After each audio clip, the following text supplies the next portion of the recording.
Hi there, and welcome to the advanced series in our 7-Figure Mastery Program. In this first module of our 7-Figure Fire Sales Part 3 Advanced Series, we'll be learning more about the sales funnel, a critical component when it comes to making and increasing sales for your products. Are you ready? Let's get started. By now, you must be wondering, what on earth is a sales funnel? Well, a sales funnel is a marketing strategy. It is a series of different stages specifically designed to move your prospects from the beginning where they gain awareness of your brand or product to the point where they end up purchasing your product or products as customers and repeat customers. It's named that way due to its diagram's resemblance to a funnel. The top consists of larger numbers of prospects, potential customers, and then narrows down to smaller numbers of convinced, committed customers of your product, like the actual household tool used to transfer liquids from one container to another while preventing spills and waste. This funnel also serves to increase the probability of your securing online sales while maximizing your resources while reducing the chances of losing customers. Each stage comprises of individual or multiple marketing tools, such as landing pages, emails, and the like, depending on what you're hoping to achieve with your sales funnel. An effective sales funnel is the key to a successful digital business. It's how well you plan and execute it that sets your online business apart from the rest. It's dependent on whether you understand each phase of your funnel and can successfully strategize and monetize the different stages along the line. Not convinced? Well, then here are 4 main reasons why you need a sales funnel. 1. If you sell only one product today, it's suicide. No successful business has ever made money by selling just one product. 2. If you're not selling it, your customers will buy it from someone else. Make that you instead. 3. You stand to make more money for the same amount of effort. 4. Your affiliates are more keen to promote you as they are able to make more commissions as well. Hello, and welcome to the 7-Figure Mastery. This course, which is divided into 4 different parts, will equip you with the necessary knowledge you need to acquire in preparation for building your 7-figure online business. Let's get started. If you're a so-called newbie to internet marketing and you intend to set up your own online business, here are some necessities and technicalities you'll need to cover. Before running your online business, these are the 3 crucial steps you need to take note of. 1. Purchasing your domain. 2. Web hosting. And 3. List building. Step 1 is purchasing your domain name. This is your very first step to creating your own website or landing page. Your domain will be your www website address, and the fee is around $10 per year. To purchase your domain name, head on to http://namecheap.com/ to purchase your very first domain name. Here's a quick tip. Many of you are uncertain of what domain name to use or buy, especially if this is your very first time purchasing a domain name. Just buy the domain name after your name. For instance, janejohn.com. Another important point to note is to ensure that your domain is .com, as this is the most valuable name extension. When you've decided on your domain name, click Search and make sure the domain name is available. If the domain name is available, then you can proceed to purchase it. Click on the cart icon and then click on View Cart, a red button on the right side of the page, to continue your purchase. You'll then arrive at the checkout page. All you need to do now is to confirm your order. Then proceed with your payment. Congrats! You have now successfully purchased your domain name. Step 2 is purchasing your web hosting. When you've successfully purchased your domain name, head to the address which is http://www.janejohn.com/hostgator as an example. Proceed to choose the WordPress plan. For starters, I advise you to choose the standard plan. Then click on Buy Now. At the order form, choose I already own this domain in the WordPress domain field. Put in the name of the domain name you've already purchased. Then, at the next part of the order form, you're required to choose the billing cycle. I recommend you select the 12 months billing cycle. Next is the security PIN. You can put in any 4 digits of your choice. You'll then be asked to enter your billing information. Enter your details. Ignore the Add Additional Services.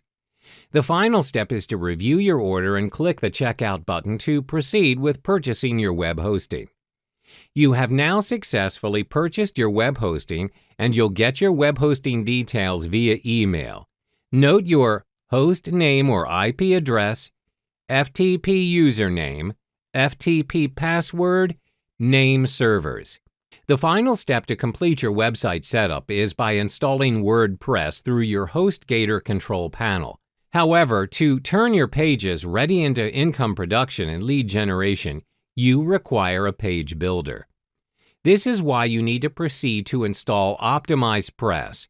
Go to http://janejohn.com/OptimizePress and click to get OptimizePress. Choose the core package and proceed to make the purchase. After the purchase is done, download the OptimizePress theme, not plugin. Take note of your licensing keys, and now you're good to go.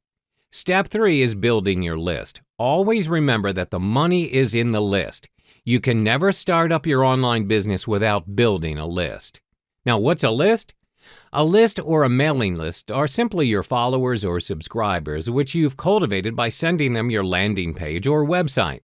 These are the people who have chosen to opt into your mailing list as they're interested in your offer or service. This is why having a landing page is imperative. You're able to generate leads by converting visitors into prospects, and then you convert your prospects into customers. When you have your own list, this is when you can start growing your online business to greater heights.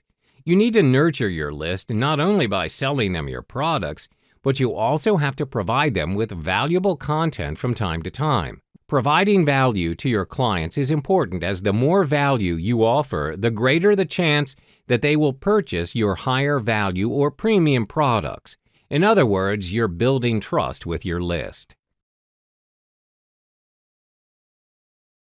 Welcome to the second segment of the 7-Figure Mastery, where this segment is catered towards beginners. Previously, you've already mastered the technicalities in building your online business.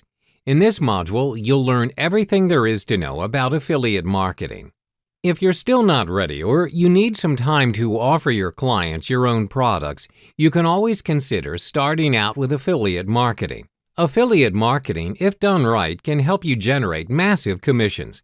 Not only that, you're also able to build and expand your list through affiliate marketing.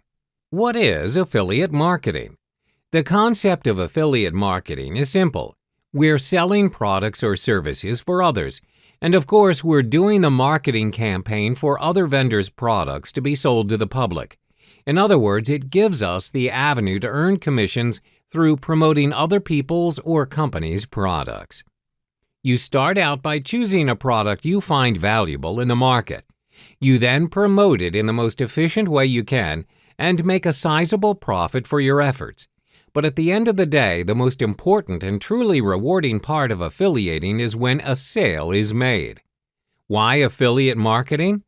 Through affiliate marketing, you're able to accomplish 3 things for 3 different parties.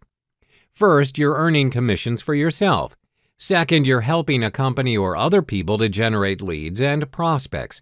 Finally, you're making a new satisfying experience to your customers. They would discover a product from you that can really be helpful and valuable to them.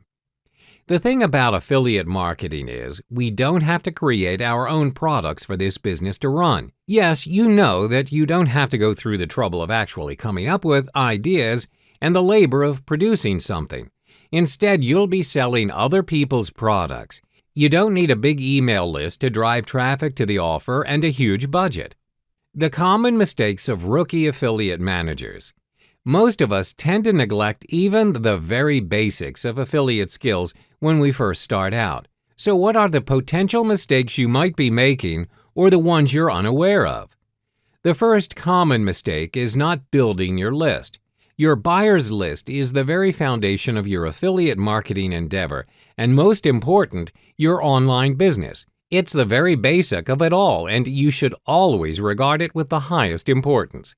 Another common mistake of an affiliate marketer is not knowing how to generate traffic at its fullest. You have your own way of doing this, of course, but are you truly maximizing the number of potential customers that you should be generating?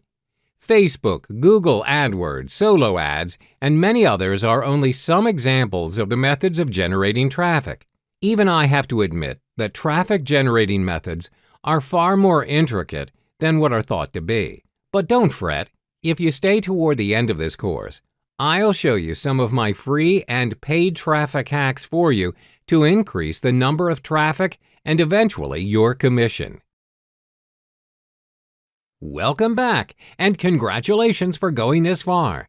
This is the final chapter for this training, and by this point I'm sure you've started something and may have garnered some results. You've learned all the fundamentals of starting up your own online business, as well as the various ways of marketing your business to scale it to greater heights. In this final chapter, you'll learn how to generate massive instant commissions with less effort. First, what are the high-ticket programs? High-ticket offers or programs are usually associated with sales starting from $1,000 and can go up to $25,000 or more. The products you offer may range from digital, coaching, or consultation products, or all of the mentioned to provide clients with high-value training and exceptional results. These products usually offer clients the ultimate or turnkey solution to their problems. In order for you to promote your high-ticket programs, it has to go through a sales funnel, which brings your client through a journey with you. We've already discussed the concept of sales funnels in the previous chapters. You normally start with your front-end offer, which is your first offer and is generally priced low or free. The purpose is to attract a pool of potential customers to your front end.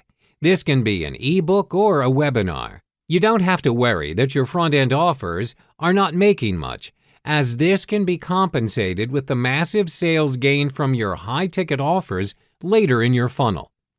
You notice not all of your clients will make it to this high-ticket offer.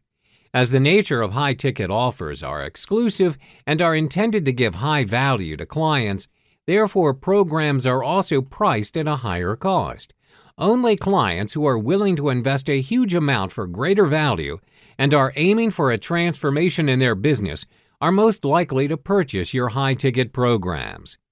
Why high-ticket programs? There are 4 main reasons why you should incorporate high-ticket programs in your online business. 1. Transformation. 2. Video testimonials.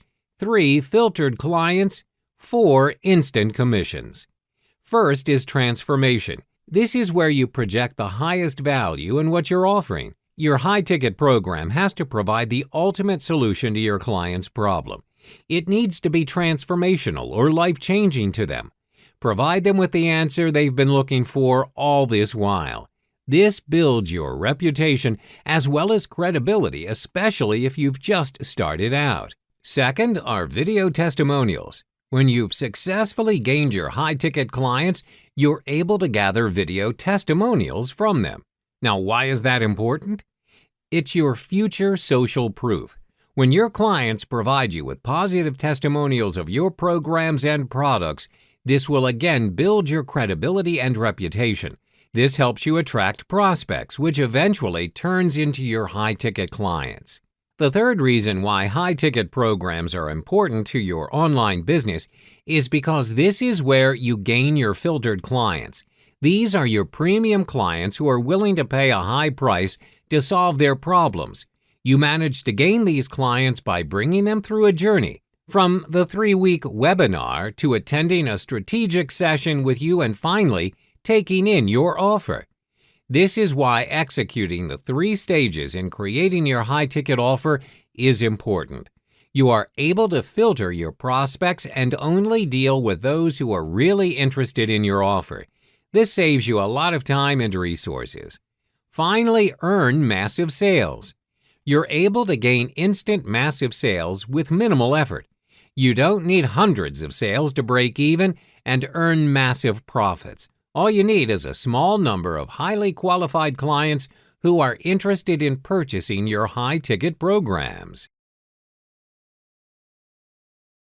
Hi there, and welcome back to the 7-Figure Mastery Advanced Level series.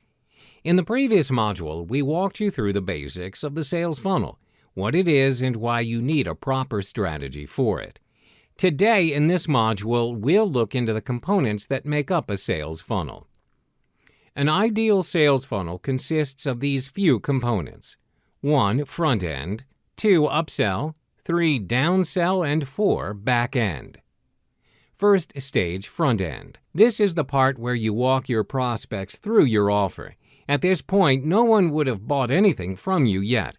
At this stage, what you want to do is to attract prospects.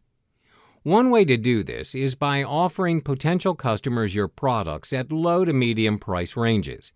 At this point of the sales funnel, you're not looking at making a profit yet. Your focus here is to drive up traffic volume. Not only that, pricing your offer as self-offering here minimize risks for prospects monetary-wise, making it more likely for them to make a purchase. This product offering here would be one that is most visible on your website or landing page, and one that prospects will buy first. Your aim is to use this as bait to reel the visitors in. Your offer here can come in the form of an ebook, a video, or even a software product. Whatever the product, your product should most importantly provide value. Good value creates happy customers, which in turn makes them more likely to stick around. Here's an example. Your front-end product can come in the form of a software to assist internet marketers to create and edit their bonus pages without the need of knowledge of coding and design. This product solves a problem, the complexity of creating bonus pages, and provides value.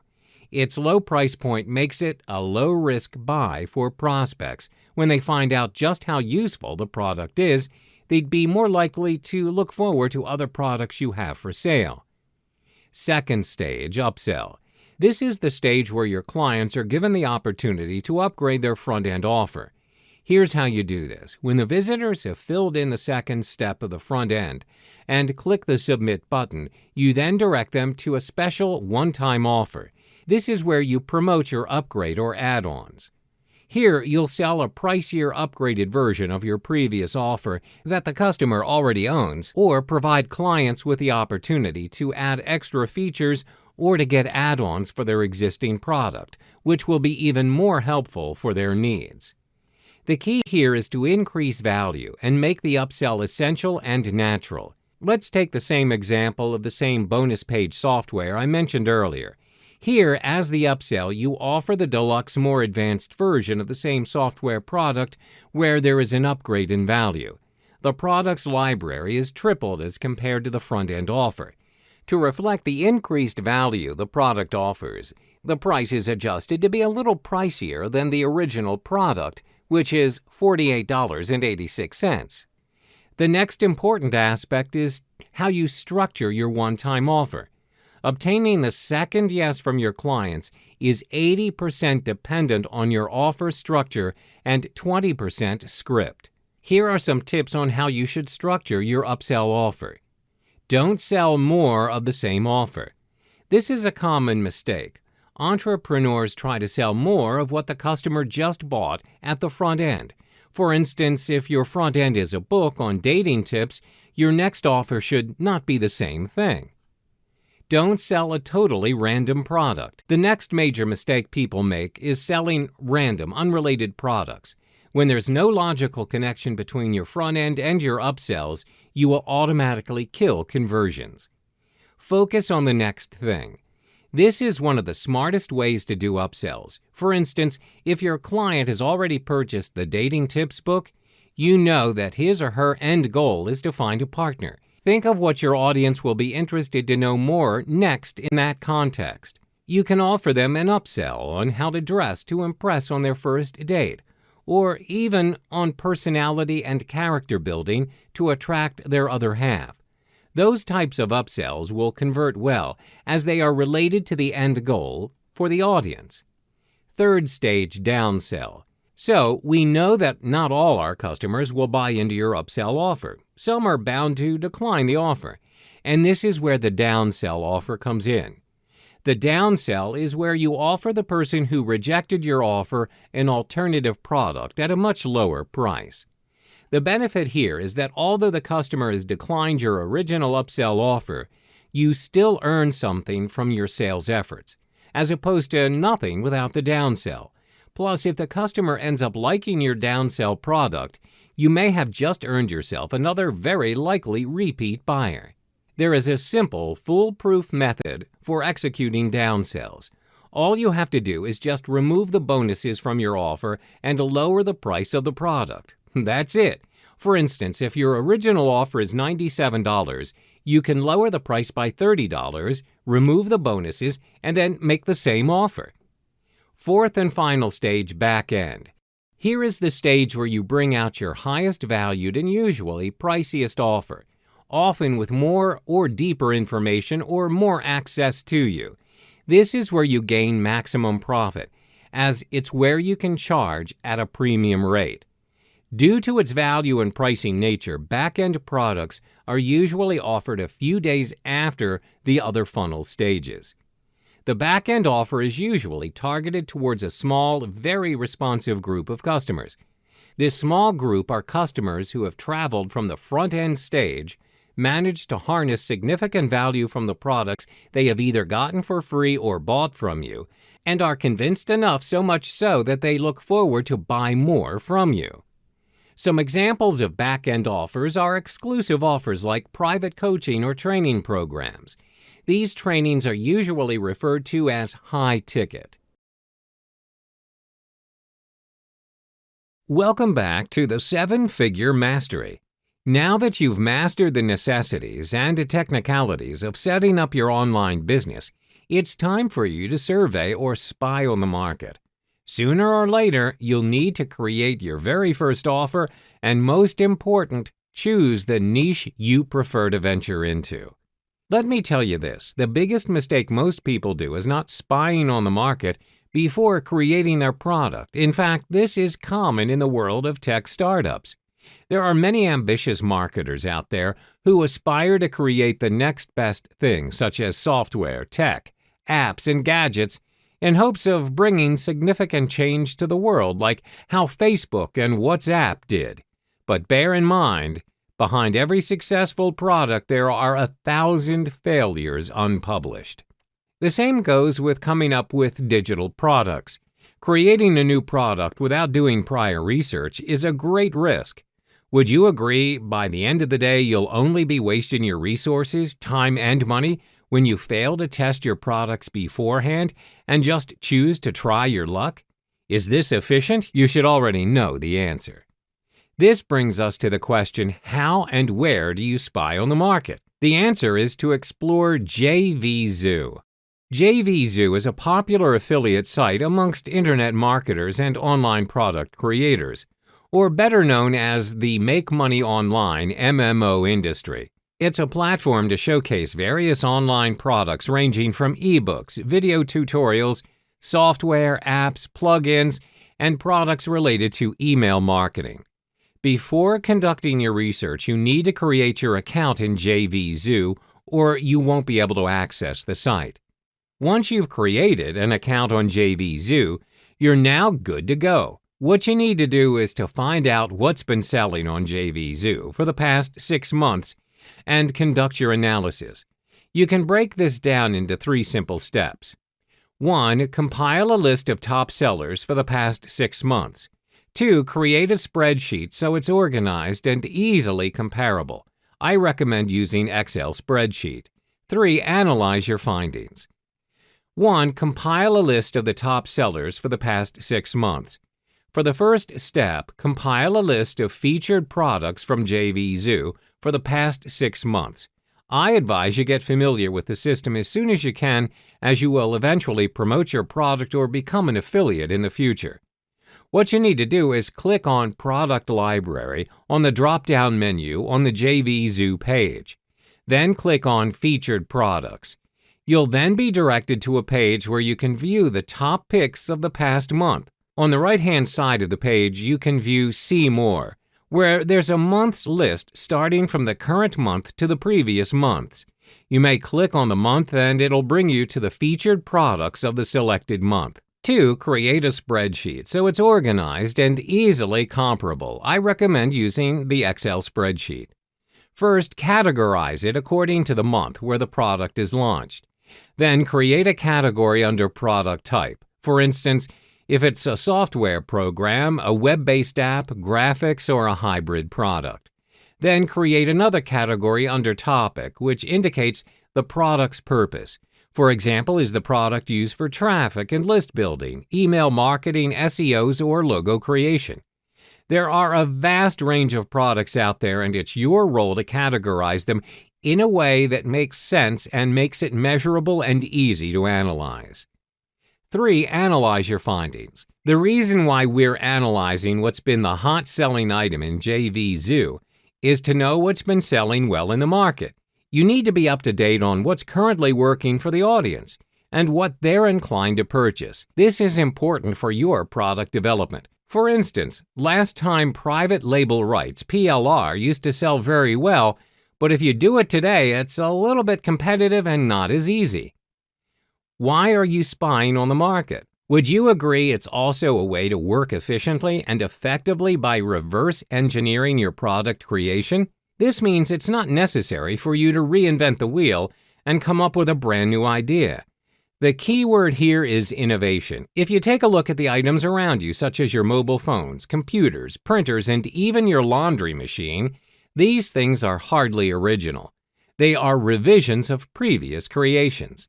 This simply means you don't have to invent an entirely new product to become successful in your business.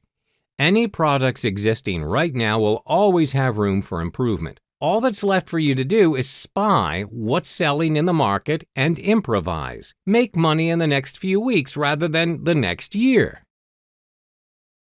Hello and welcome back. This module will equip you with the correct mindset as an affiliate to help you generate those massive commissions.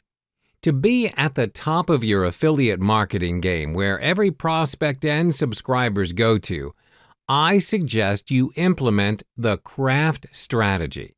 This is the attitude that you need to maintain when affiliating. Let's go through it one by one. The C in the craft strategy represents consistency. We have all heard of the famous story about the rabbit and the tortoise race. The tortoise successfully wins the game because of its consistency. By now, you should know that a successful online business does not happen overnight. It's a process of progress. So, how and what can you do to be consistent? When you're an affiliate, it is a given to always be consistent in your technique. I would say to keep your consistency in the know of what's happening in the market. I would advise you to look it up in jvzoo.com. Head to their marketplace and identify the top grossing products there are. I'll share with you the strategy for this particular lesson in future chapters.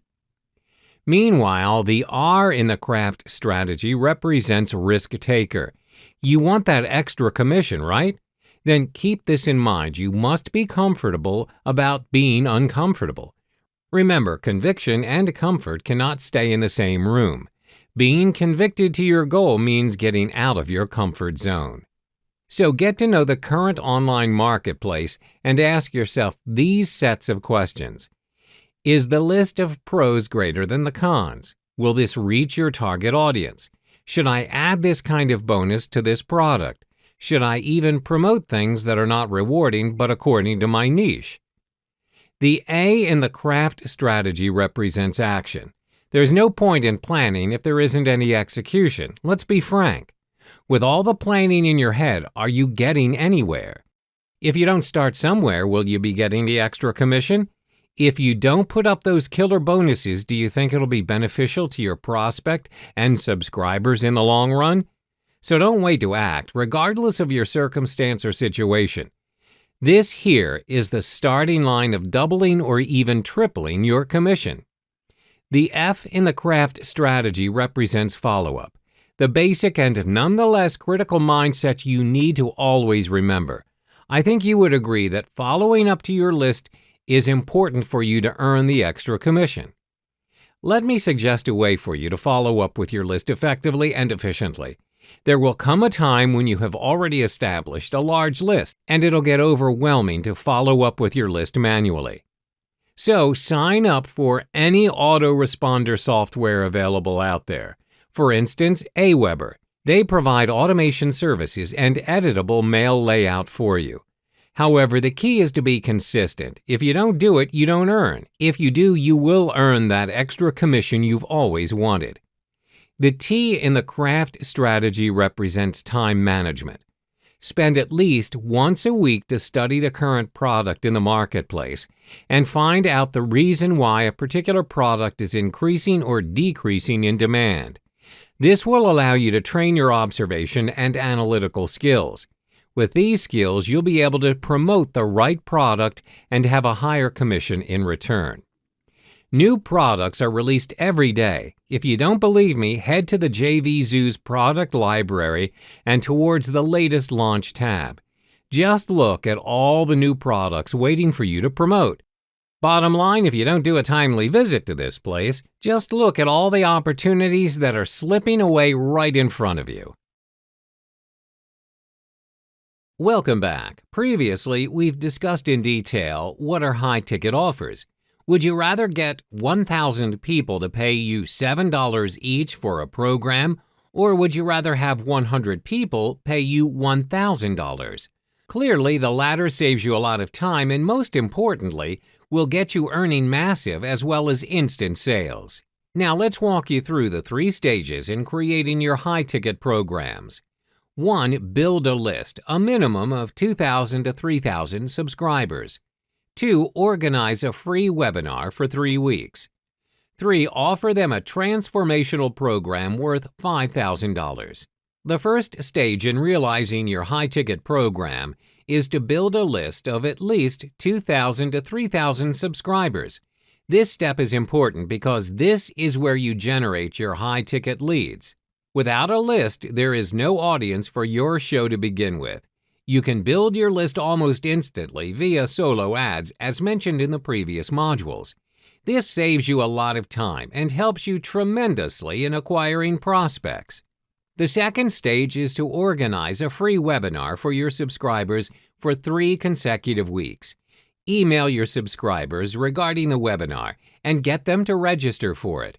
During the webinar session, give them a preview of your high-ticket offer and tell them what you want and what they can expect from it. You should also tackle their pain points according to your niche and why they need to get their hands on your high-ticket program.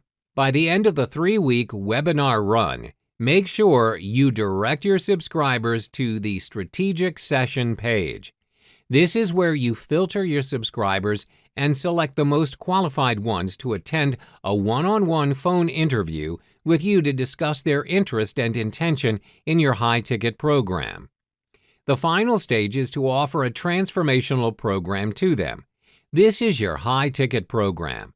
If you are relatively new to the internet marketing niche, I advise you to place a $5,000 price tag on your high-ticket offer. Remember, you're offering programs with the highest value to your clients. Your high-ticket program can be in the form of coaching sessions over a period of time, workshops, or even retreats. Your high-ticket strategies. Now let's talk about the 2 different strategies to hypnotize your prospects toward your high-ticket programs. The 2 different strategies to execute your high-ticket offers are 1. The $500 filter. 2. Educating your prospects through different channels. First is the $500 filter. The first step to take in filtering your prospects toward your high-ticket programs is by offering your subscribers a $500 program.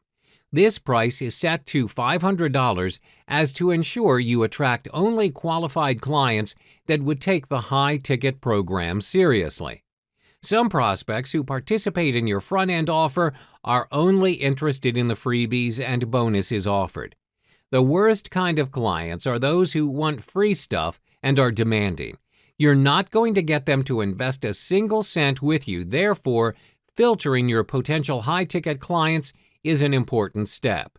Usually, your $500 program will cover areas such as 1. How to make their very first sale, 2. How to gain subscribers, 3. How to set up an online business.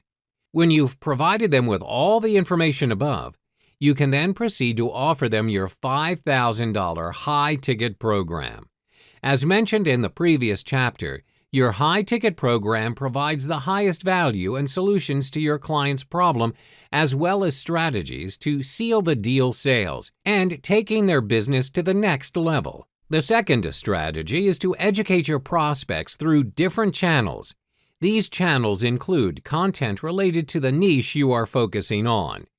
1. Videos, 2. Articles, 3. Lessons, 4. Case studies, 5. Report. Ideally, educate your prospects utilizing the necessary channels for 3 weeks before proceeding to your high-ticket programs. When you've educated them for 3 weeks, you can sell them your high-ticket program worth $5,000.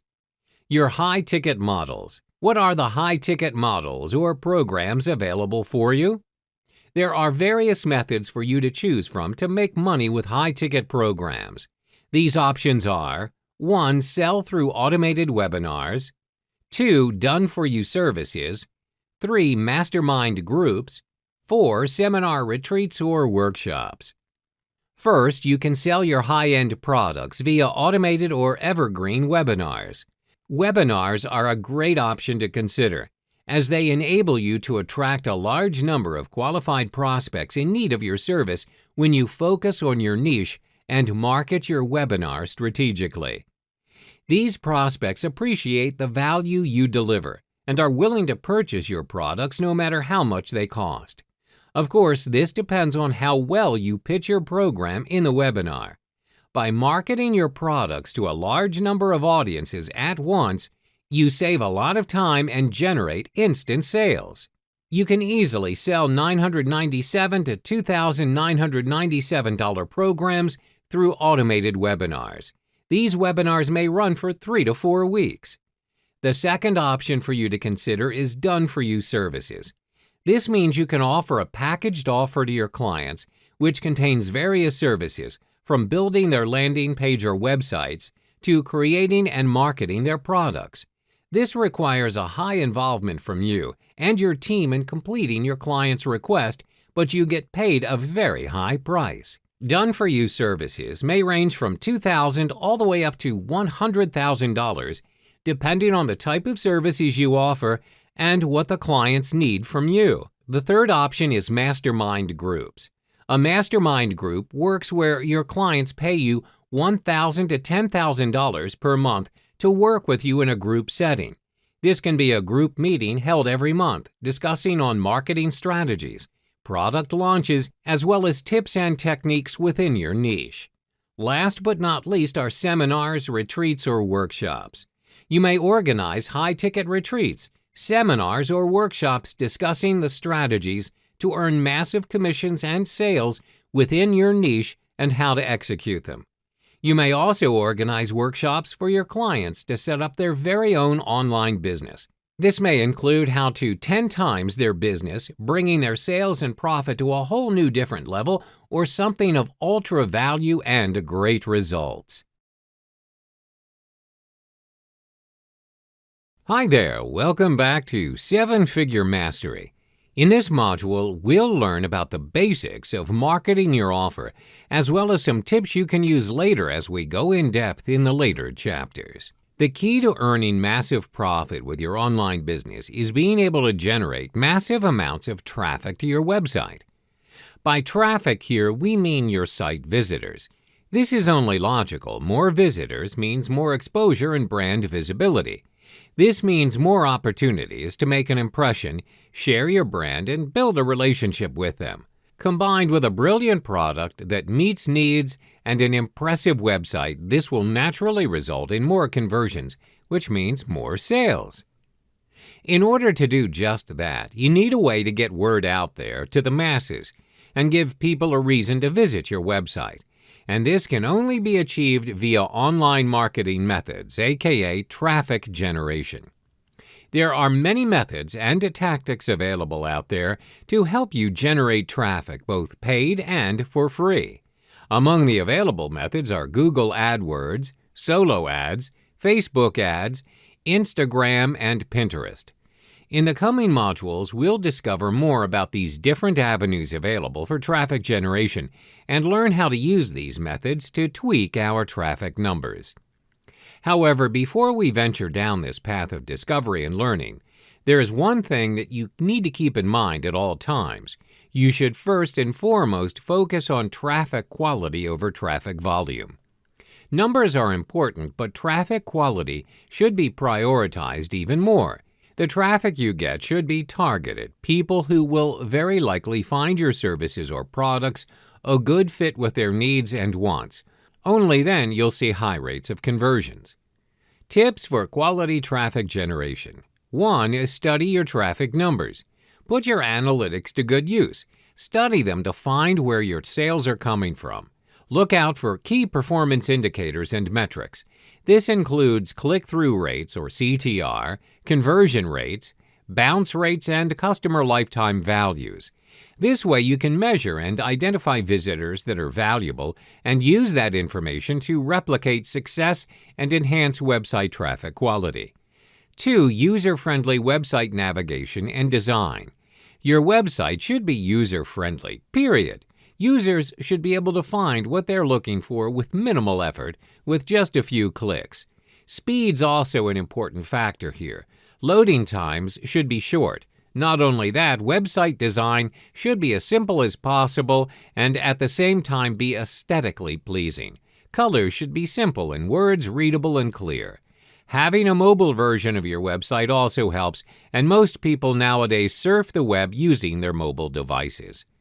3. Your website content. Focus on the quality of your website content and also consider a more multifaceted approach with mediums you use to present your content. Incorporating popular formats like videos, webinars, infographics, and case studies will help you reach out to more people, which will help you get higher quality traffic. Welcome back. Once you've spied on the market and you've decided on the product or service you want to offer, this brings us to the next important element, the 7-figure mindset. This means you're always aware that you're serving your customers in different stages. The different stages also comprise of different values. The higher you and your customer climb the different stages, the higher the value added and given. This also means you're paid more. Believe me, a percentage of your audience will always want you to pay your premium to get more value. Your goal is to scale it higher every time you promote your offer. Let me provide you with an example. Let's say you filled in a survey online for a hair salon. In exchange, you get a free hair wash from the salon. When you visit the salon for the treatment, the staff attending to you will point out that your hair is dry and you need more than a regular hair wash. The staff will then suggest you sign up for a moisturizing hair treatment. Then the staff will point out that if you opt for their hair treatment, you'll get a hair curl treatment for a special price. When you do that, they'll notify you that your curls need to be maintained and you can schedule an appointment with the salon 3 months later. Have you noticed the trend here? The salon has strategically carried you through different value stages. From a free service, you're walking out of the salon potentially paying them hundreds to thousands. When you are clear on the values you would want to project and present to your customers, you'll automatically generate your sales funnel. Set up your back-end systems and generate leads for you. Don't be surprised if some of your customers are willing to pay you hundreds of thousands of dollars for your high-end service, as they acknowledge the fact that you are able to provide them with the highest value. Always have this 7-figure mindset where you would want to keep offering your customers the highest value of service. It not only builds trust toward your brand, but they're willing to pay you more for it. Welcome back. In this module, we'll debunk some of the most popular affiliate marketing myths. I know some of you may have doubts and thoughts on affiliate marketing. You have people telling you that you would not earn a massive commission if you do not possess a huge mailing list. Some people may also tell you that the commissions you earn are too little and it's just not worth the effort. Therefore, let's debunk some of the popular affiliate marketing myths. The most popular myth concerns the size of your email list. It's one of the biggest misconceptions out there. People say you need a huge list to make money with affiliate marketing. That just isn't true. The quality of the list is more important than its size. Just because you can email to 100,000 subscribers doesn't mean you'll make any sales. Having a list of buyers is 100 times better than having a list of subscribers that have only opted in for a free report. Because those free subscribers can and will make purchases, but someone that has already purchased from you are already starting to trust you and will make more purchases because you have recommended it to them. Always remember, the bigger the email list with buyers will in turn produce higher commissions and profits from your efforts to deliver quality and value to them. It's not just about delivering promotions to them all the time, but also giving them advice and showing them results. Sending them clickable links or any forms of call to actions in every email is important to have them view your recommendations regularly. Emailing daily is a must. You need to keep you and your brand at the top of the subscriber's mind and inbox. Don't let yourself be forgotten. If you're not emailing your list at least once a day, you're leaving money on the table. There goes that extra commission you could be making. At some point, having a huge email list is important, but it's not the sole measurement of a successful affiliate email campaign. In fact, many marketers worry and do their best to maintain their overall number of subscribers on their lists. Keeping subscribers is important, but it's not the only stat to focus on. The next myth that we're going to debunk is technical barriers. Contrary to popular belief, you don't really need to know all of the computer jargon to make commissions. Just hop over to WordPress.com and start making your own website or blog from there. It's the most simple and user-friendly website making you can ever use. Pick a layout and treat the whole editing process as part of your branding material, from the colors all the way to the pictures you choose. In order to get a large number of visitors to your sites, you have to enhance your search engine optimization (SEO) skills, since search engine traffic contributes to a large part of the total traffic going to a niche site. WordPress has all that. The right-hand panel, Post Setting, utilizes the SEO. You're now ready to optimize your site. Hi there. In this module of 7-Figure Mastery, we'll learn to write for the purpose of selling, also known as the skill of copywriting. Simply having a great product and being able to draw traffic isn't enough. Making sales is also heavily dependent on your ability to influence and convince someone that they need your product in their lives through your words, spoken or written. This skill is especially important when it comes to writing sales letters for your digital business offers. You have only your words to rely on in order to sell something. Customers have no way to actually see or experience the physical product for themselves. The sales letter is your product's only sales representative, hence your words really matter here. 8 components of an effective sales letter. There are only 8 simple steps to creating a fantastic prospect-converting sales letter that will blow everyone's minds. They are the headline, subheadlines, introduction, regurgitation, solution, handling objections, call to action, P.S. Let's go through each one by one. The headline's everyone's first impression of your product. Here you need to grab your customer's attention and get them excited to achieve this effect on your readers. Specify the product's results and benefits in your headline. Remember that the features tell and the benefits sell.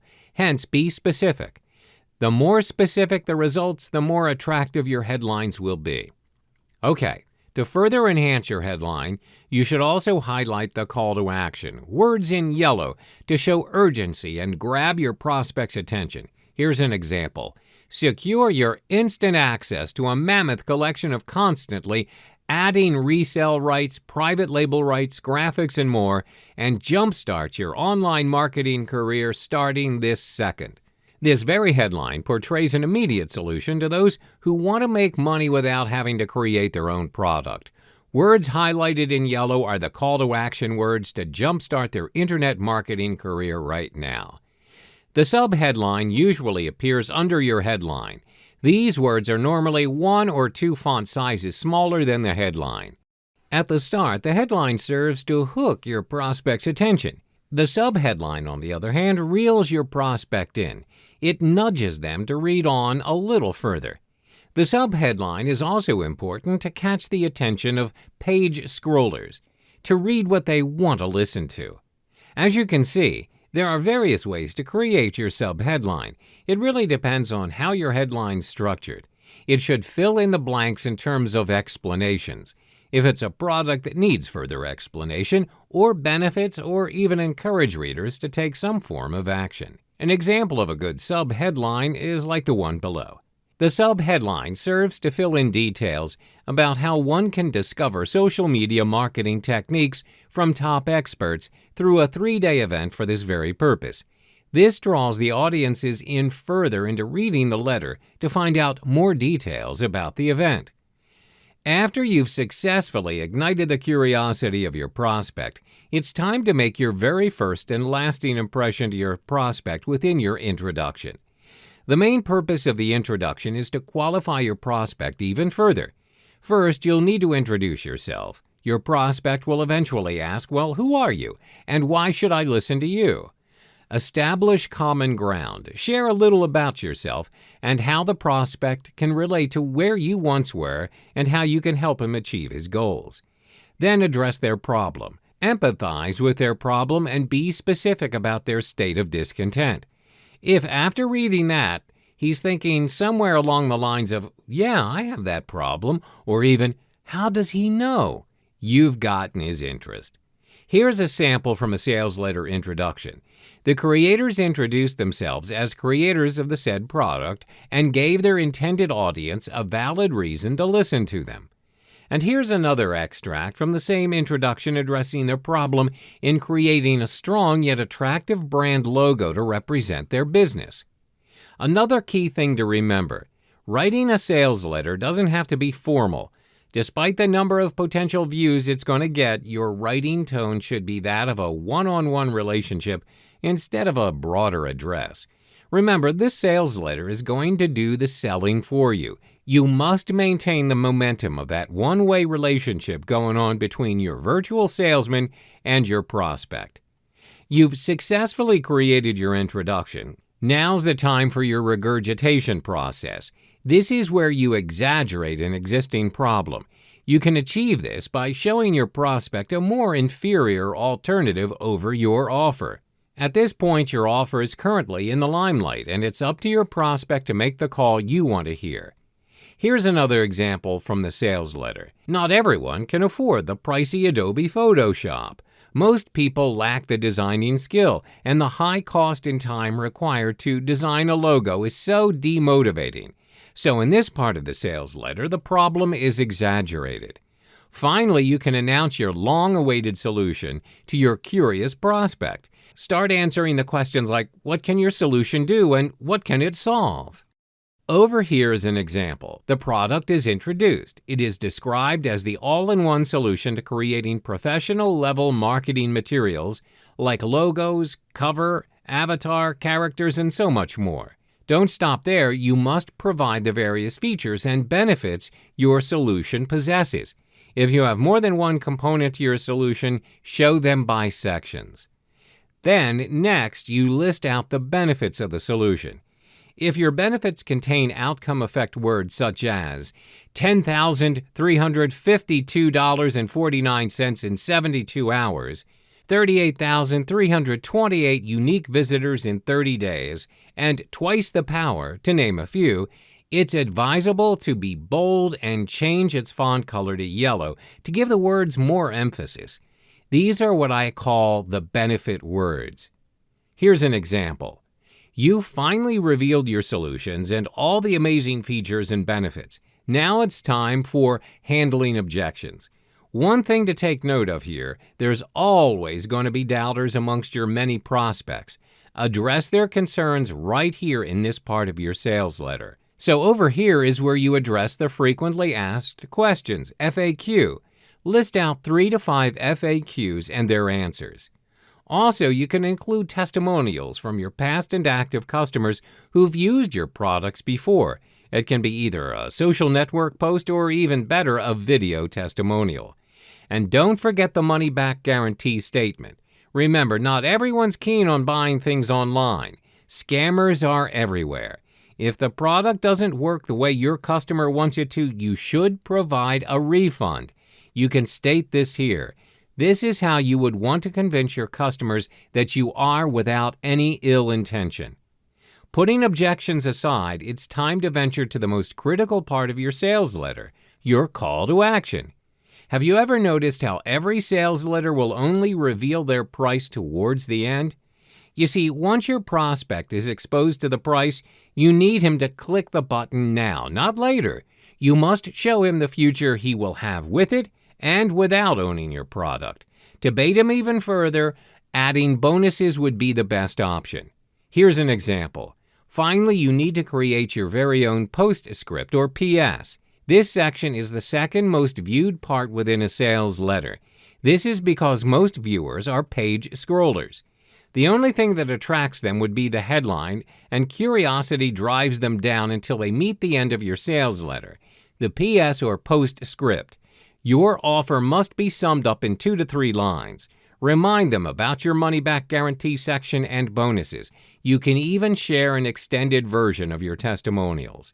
Here's an example of the PS part from a sales letter. Sales letter tips and tricks. Keep in mind that lengthy sales letters may not necessarily be read. Send a clear and concise message within the sales letter. It's not about how many words you write in a sales letter, it's about how you sell. The higher you price your product, the more convincing you need your sales letter to be. Shorter sales letters tend to name their product at a lower price. If you truly need to make your sales letter long, consider making sales videos. There's no limit to how long you want it to be. It can be 8 minutes, it can be 15 minutes, or even as long as 40 minutes. If it sells, it doesn't matter. Hi there, and welcome back. In this module, we will learn how to select the best-selling product for you to promote as an affiliate. One good thing about affiliate marketing is, which I bet you would agree, is that you don't have to worry about the lack of products to promote. That's because new products are launched every day. In short, there's plenty of abundance. However, not all of them will sell. If you pick a product that doesn't bring profit, then it'll be a waste of time, energy, and money, especially when advertising's involved. Therefore, it is imperative that you choose the best product. If you're skilled and efficient enough, you'll play a bigger role than the product vendor in generating sales. They'll depend on you to bring in the buyers. Sounds like extra cash to me. But you might be wondering, how do you define a wrong product? How do you avoid from making these mistakes? Or in other words, what's the definition of a good product? All you need to do is head to jvzoo.com's product library. If you don't have an account for this site yet, what are you waiting for? Go and sign up now. Once you've done all the mandatory items during the sign-up process, head into the marketplace. What you need to do is find out what's been selling on JVZoo for the past 6 months. You heard me, 6 months of average products sold in JVZoo is enough for you to set your eyes on the best item to promote out there. Head to Featured Products. That's how you start studying the kinds of products your potential vendors are selling out there. The amount of sales they're making, the types of products they're selling, and the commissions affiliates can earn. Now, don't stop there. What comes after this is making a list of the 6 months of featured products. Use any spreadsheet that you've got and categorize the products. I'd recommend you start by separating them according to the month of the product launch, following their name, type of product, and earnings. Eventually, it's up to you to measure each product in the simplest way. because at the end of the day, you need to conclude your studies by highlighting the products that work best. You'll notice that some products are selling more than others, even if they're in the same category. Therefore, it's important that you just don't pick random products to promote. Take note of their commission. Which of these are selling like hotcakes and which are the least favored among buyers? Welcome back to the beginner's course to build your online empire. This module will equip you with the necessary criteria for you to look out for in order to choose the best products to promote. So I've done my spreadsheet and I've analyzed all the 6 months featured products, and I find out that some have some good earnings and some don't. How am I supposed to know the best one to promote? Well, I'm glad you asked. What I'm about to share is my definition of a best product. These are the criteria that have helped affiliates earn those extra commissions you've been looking for. Criteria number 1, choose the product with the most rewarding commission. I would advise you not to go for anything less than 50% commission. They're not worth your time. Just head to JVZoo and choose Find Product under the Affiliate tab. The second criteria is digital products sell better than physical products. Don't get me wrong, physical products do sell, but far less than digital products. Also, physical products seldom have 50% commission. Your earning will be less for the same amount of work a digital product affiliate will do. And don't forget to keep an eye on an upsell that comes with the product. This is like an extra offer, and it's the second criteria you need to look out for. For example, when you go to McDonald's and you order for a medium-set meal, the cashier will automatically ask you, "Would you like to go for large instead?" It only costs another $1. This method allows McDonald's to increase their revenue. If the vendor provides an upsell, it's going to be highly profitable because you'll be able to gain more commission. The third criteria, a commission that has a recurring element. That means that the vendor will commission you monthly. For example, if it involves a monthly fee of their membership website, you'll be paid monthly for every imposed fee. Another one is instant payment. Sites like JVZoo provide a system called tentative payment, where you'll get instant payment, but if a customer asks for a refund, they'll retract your commission instantly. The last criteria you should look out for is the demand of the product. With demand, any products will undoubtedly sell better. If the market demand of the product is low, then it'll be a waste of your time and energy for you. Hence the 6 months feature product spreadsheet I told you about earlier. That's why it pays to do your homework of the products you want to promote. Get to know the vendor, look them up on JVZoo, and ascertain to yourself that their sales are genuine. Read their affiliate details and sales page. Trust me, it's worth every bit of your money and time spent. Hello there, and welcome back to 7-Figure Mastery. In this module today, we'll be learning more about Google Adwords, one of the many available paid traffic generation methods out there. Google Adwords is Google's own paid advertising service, which allows one to place search results for your own website or landing page on Google search engine results page by paying a certain amount. Google AdWords is one of the easiest and practical ways to generate traffic to your landing page. Contrary to popular belief, the steps to it are actually quite simple and aren't as pricey as some people perceive it to be.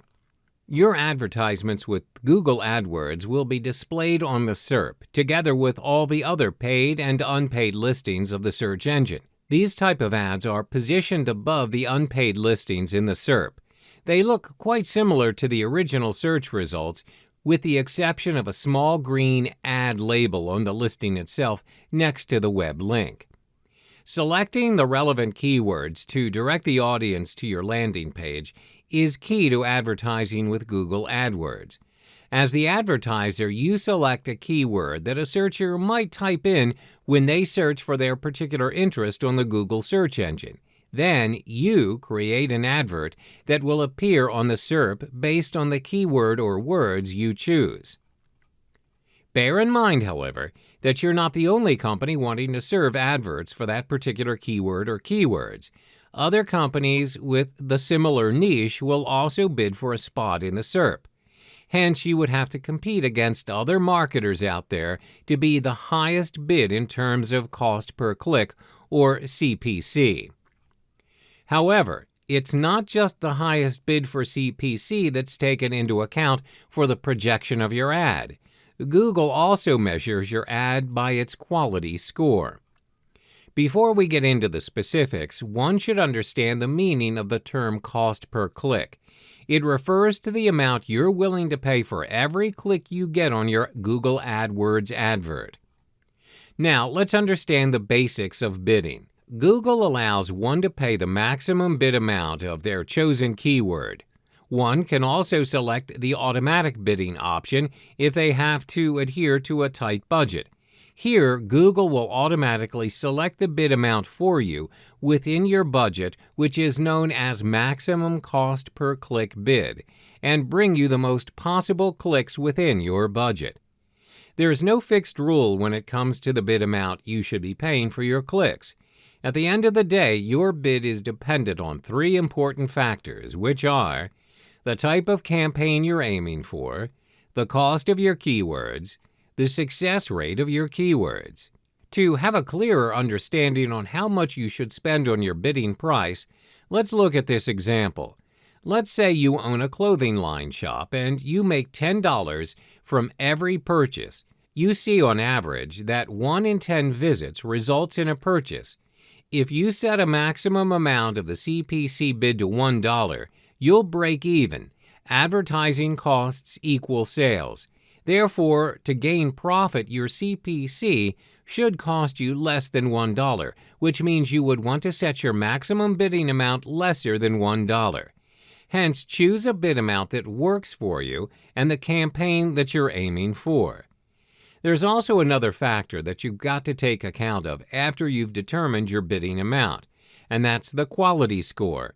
Before your keywords can reach the SERP, Google will evaluate the relevance and the usefulness of your selected keywords for ads.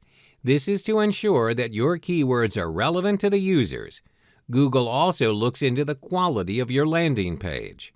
For example, if the user types in Converse sneakers and your advert says, "Purchase your Converse here," once they click on your ad, they would expect to be directly led to a landing page selling Converse sneakers and not a generic home page, which the searcher doesn't want. This is Google's way of ensuring that they provide users with the best possible quality results. Again, you should take into account that a higher bid for an AdWord does not necessarily buy you your SERP display success. As a matter of fact, even if your rival's bid is higher, it's entirely possible that you appear above their ad as you've got a better ad quality score. A better quality score for your ads with Google AdWords actually results in lower CPC rates than an ad with a higher quality score. Hello there! In the previous chapter, we covered the basics of Google AdWords, which by now would have given you a general understanding of things. In this chapter, we share with you some effective strategies and tactics that will help you utilize your Google AdWords campaign to its maximum potential. To get started with Google AdWords, you should first create a Google account. If you already have an existing account, then you're good to go. However, some users prefer to create a new account specifically for their use of Google AdWords to avoid clutter, and, well, that's okay too. To be systematic and also to stay relevant, you need to structure your AdWords account. A relevant and logical account structure will surely have a significant impact on your ads, particularly on your ads' quality score. This is especially true if you plan to run multiple campaigns at the same time. It'll surely pay off when you consider to structure your account in a more optimized manner. Benefits of structuring your account. When your AdWords account is structured strategically and correctly, it will aid you in the following aspects: more relevant clicks and traffic, a high-quality score, and therefore lower CPC, making your account more easier to manage and maintain. Before we get into the details of structuring your AdWords account, It's imperative that we first understand Google AdWords' three-layer organizational design: accounts, campaign, ad groups. An individual account is structured into individual campaigns. The account is associated with your email address, password, as well as billing information. Each individual campaign has its own budget and settings that determine where your ads appear. Under every campaign are one or more ad group or groups. Each ad group will then have its own keywords, unique content, as well as their own landing page. There are multiple ways in which you can structure your Google AdWords account, depending on your personal objectives. For instance, you can strategically structure your AdWords account based on your website structure, creating your campaigns and ad groups based on the different categories and subcategories of products or services you're offering. For example, for an online e-commerce shop specializing in clothing for women and men, you can choose to have two separate campaigns for women and men categories with ad groups for the subcategories under each category, for example, shoes or shirts. You can structure your ad account based on demographics, such as geographic location, if your business operates in different markets. This makes it easier for you to allocate your budget accordingly. Another alternative is to structure your account based on your budget for different categories. This is to help you control your budget for different categories, subcategories, and networks, as you can only set your budget at the campaign level. Also, when there are too many ad groups under a single campaign, it's only wise for you to create another separate campaign. This will help you when it comes to managing your account. Strategy and tactic number 2, selecting your keywords. Now that you've already structured your AdWords account based on the campaigns, you would now have to identify which relevant keyword to use for the different campaign ads. Keyword research must be done to find suitable and effective keywords. This is to ensure that the keywords you intend to use are not of a low-quality score and are also not too competitive. One way to do this is using WordStream's free keyword tool. The steps are fairly simple. First, you need to key in a search term, for instance, baking supplies.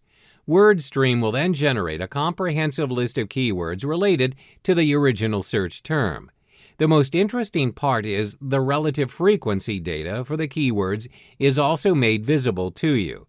You may also view the competitiveness of the keywords as well as the search volume using data from the Google and WordStream. On top of that, you may also test out your keywords by using WordStream Advisor. WordStream Advisor is WordStream's free keyword tool, PPC, and social media advertising platform. It enables you to search for new keyword ideas, identifying the keyword niches, and most important, excluding negative keywords from your campaign. When assembling your ad group, be sure to always start small with the number of keywords per ad group, which is 10 to 20 maximum. This is because Google works in a way where, when there are too many keywords in a particular group, the list will get too crowded, and the chances of you getting results or generating traffic based on those keywords are very slim. Some may not even generate anything at all. Strategy and tactic number 3. Identifying your audience and your unique selling position, USP. One of the most important factors in ensuring you strategize your ads effectively is by identifying who your customers are and their demands. Ask yourself these important questions. What does your customer want? What does your ideal customer do? When do they do it? When are they actively searching for what they want? What device are they using? When you've asked all these questions, follow them up with thorough research. By doing so, you'll discover your market as well as the customer's needs. This also helps you avoid wasting your resources, time, and money and energy in developing your AdWord campaign. What is USP, Unique Selling Proposition? Your USP is what sets you apart from you and your competitors. It gives you an edge where it gives your prospects a convincing reason to choose you over everyone else. So how do you create your own USP? First, identify your strengths and what do you have that others don't. This will be your X factor. Always remember that your price tag isn't the sole reason why people buy your product or service. If your competitor is pulling you down on pricing because they're more established, you have to be creative and tackle another sales feature that will compensate the customer's needs. You need to build your sales around that particular feature.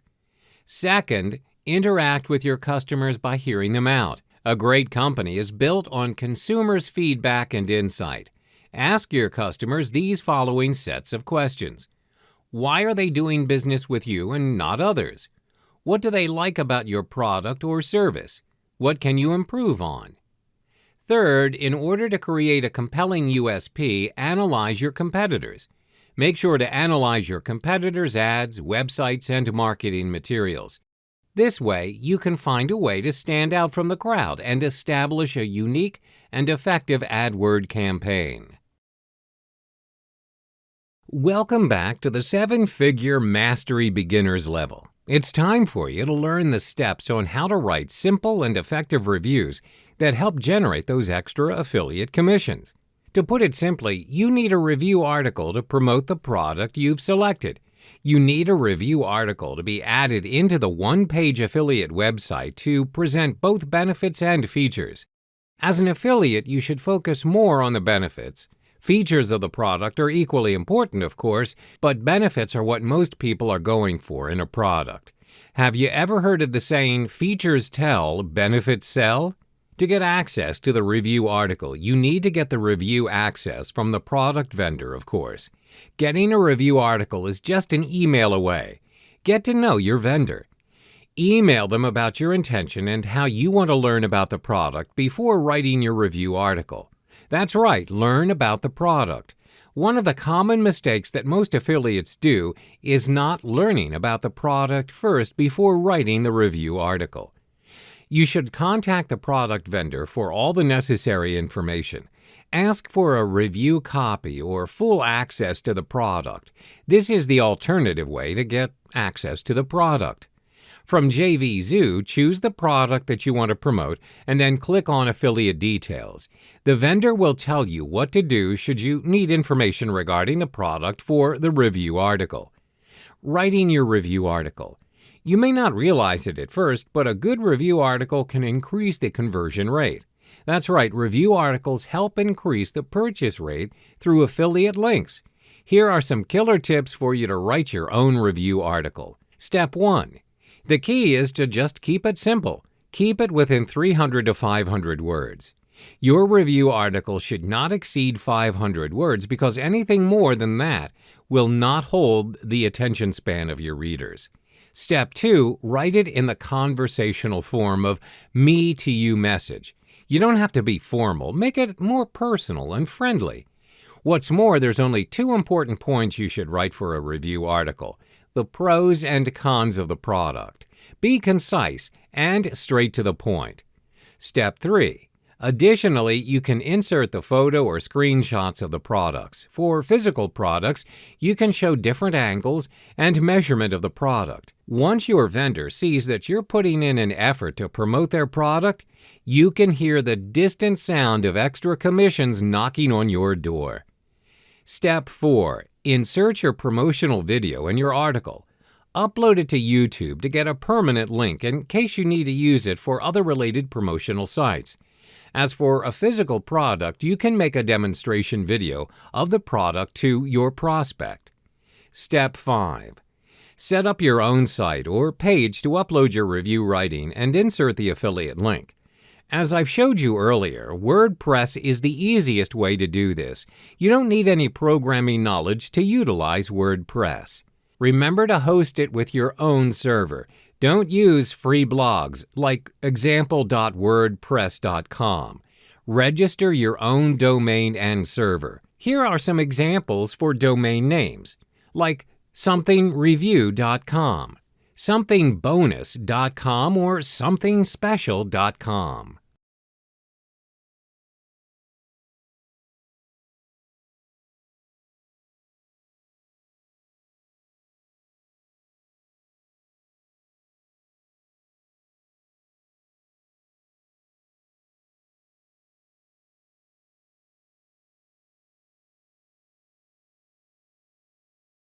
Hi there, welcome back to the Advanced Level series of the 7-Figure Mastery Program.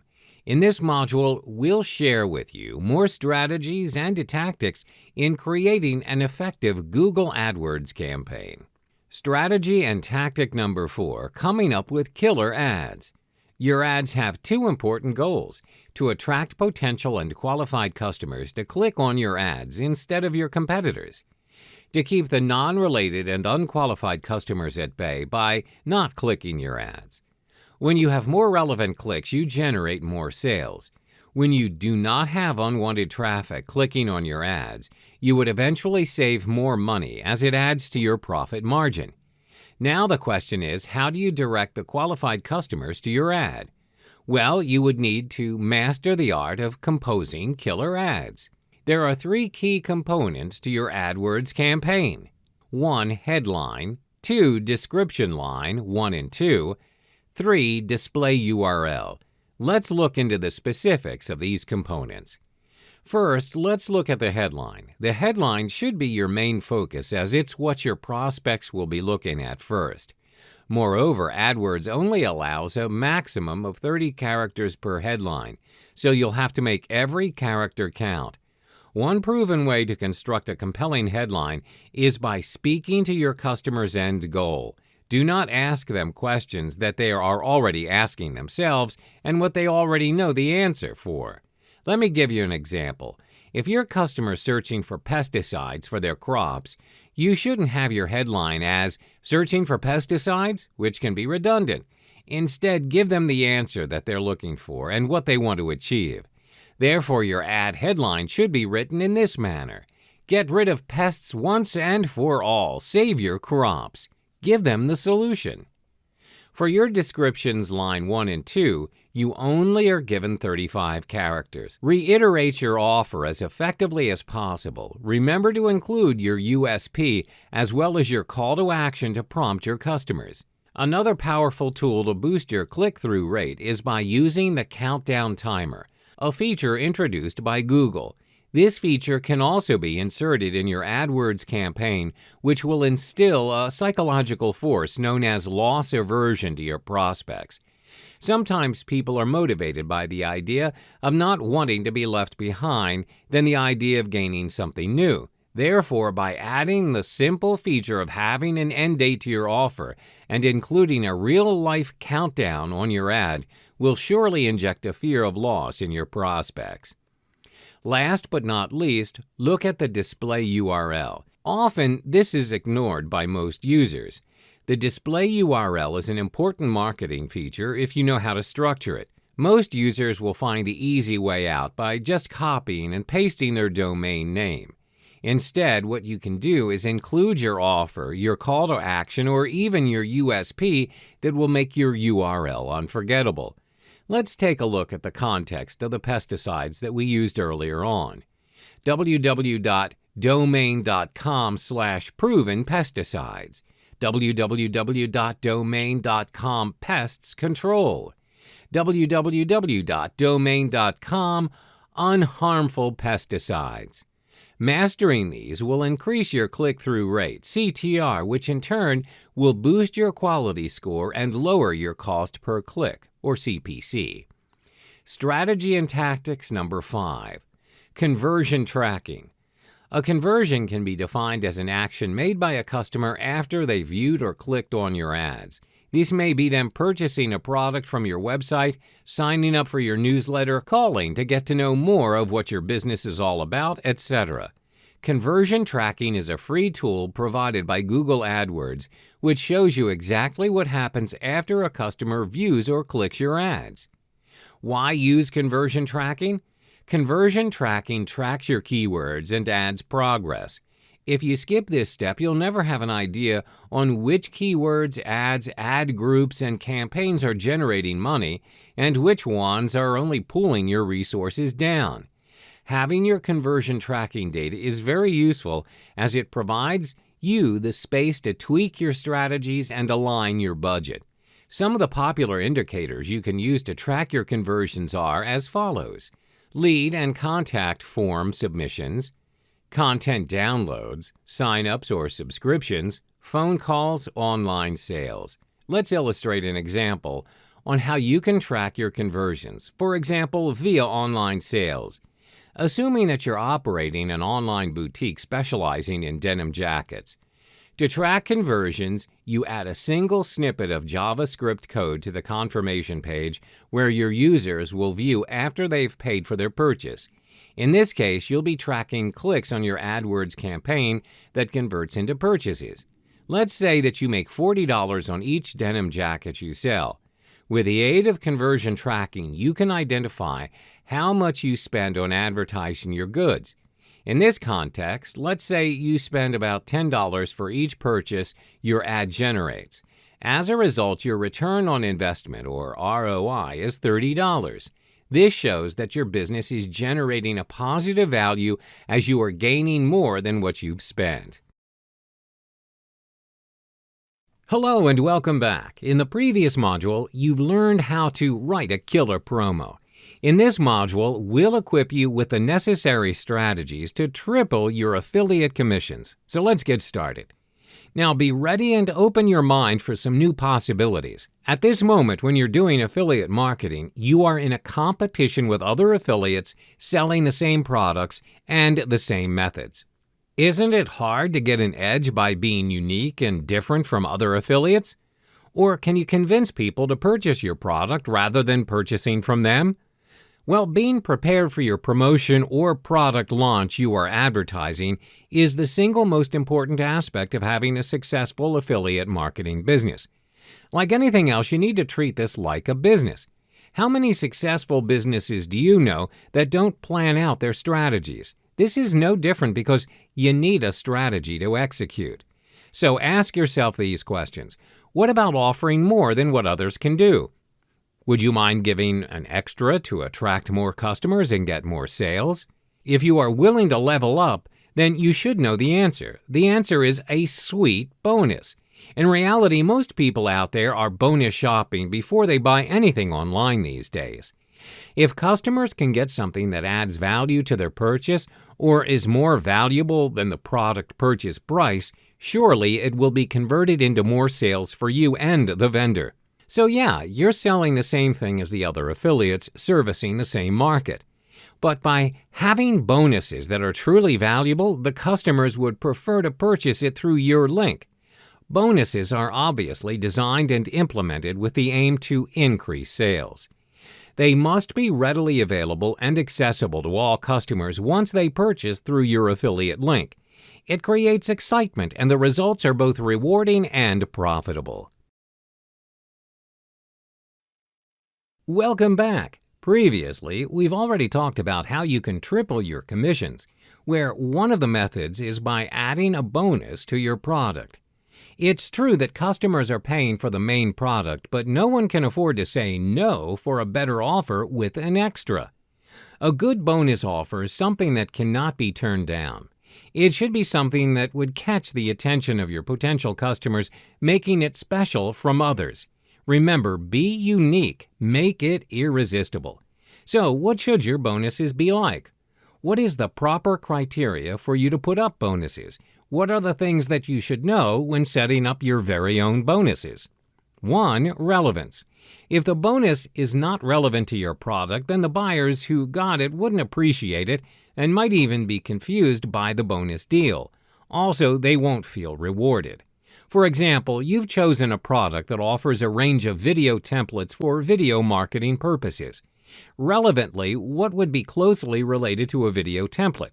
What else would your prospect need when buying this product? Don't you think that once buyers have created videos, they'll be needing traffic to increase their views?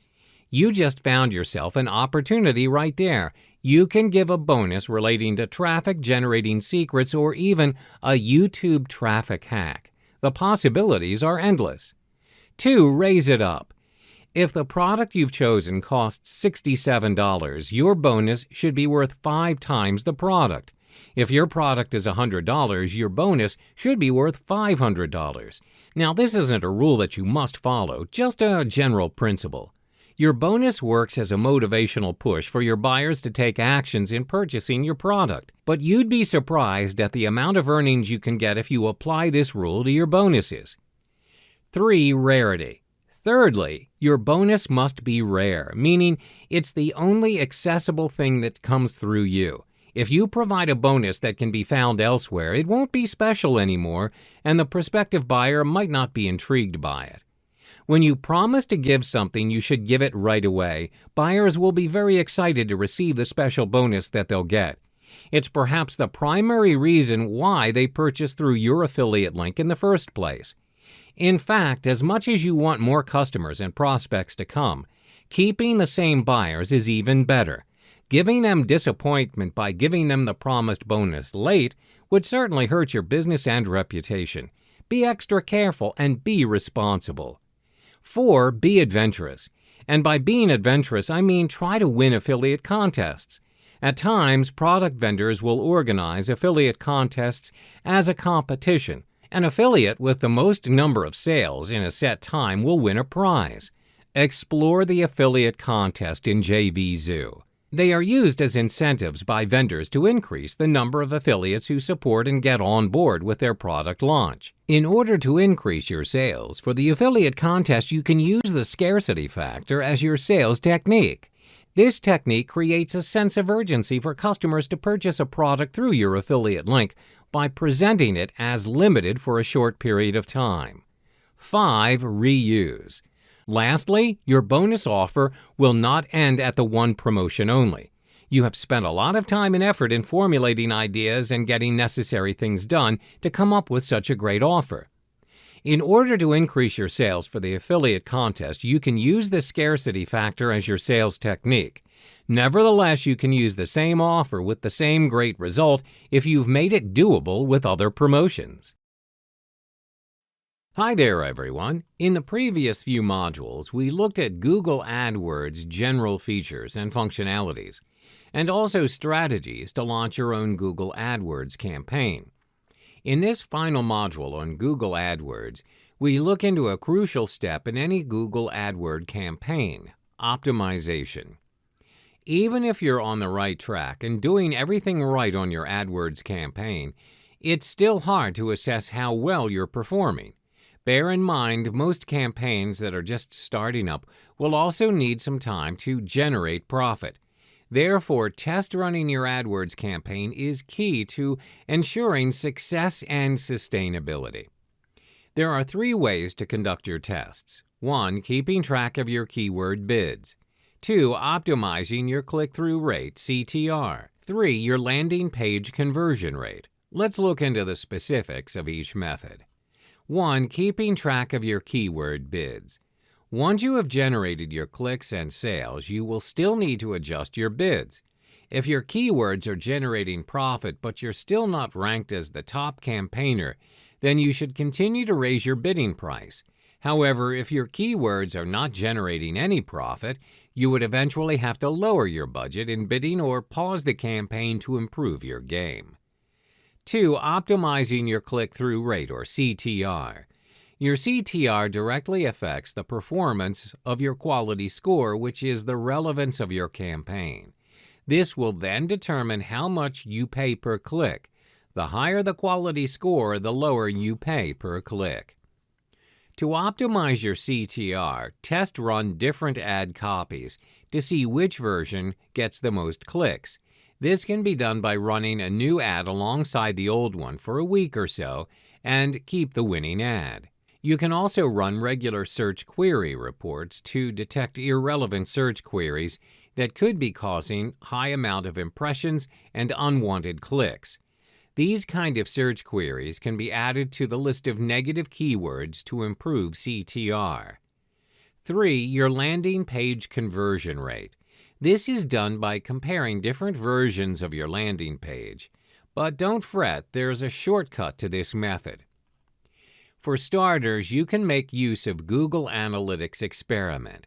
It's easy and it's free. The tool enables you to test any slight change or variation to your website, which enables you to measure which landing page generates the most conversions.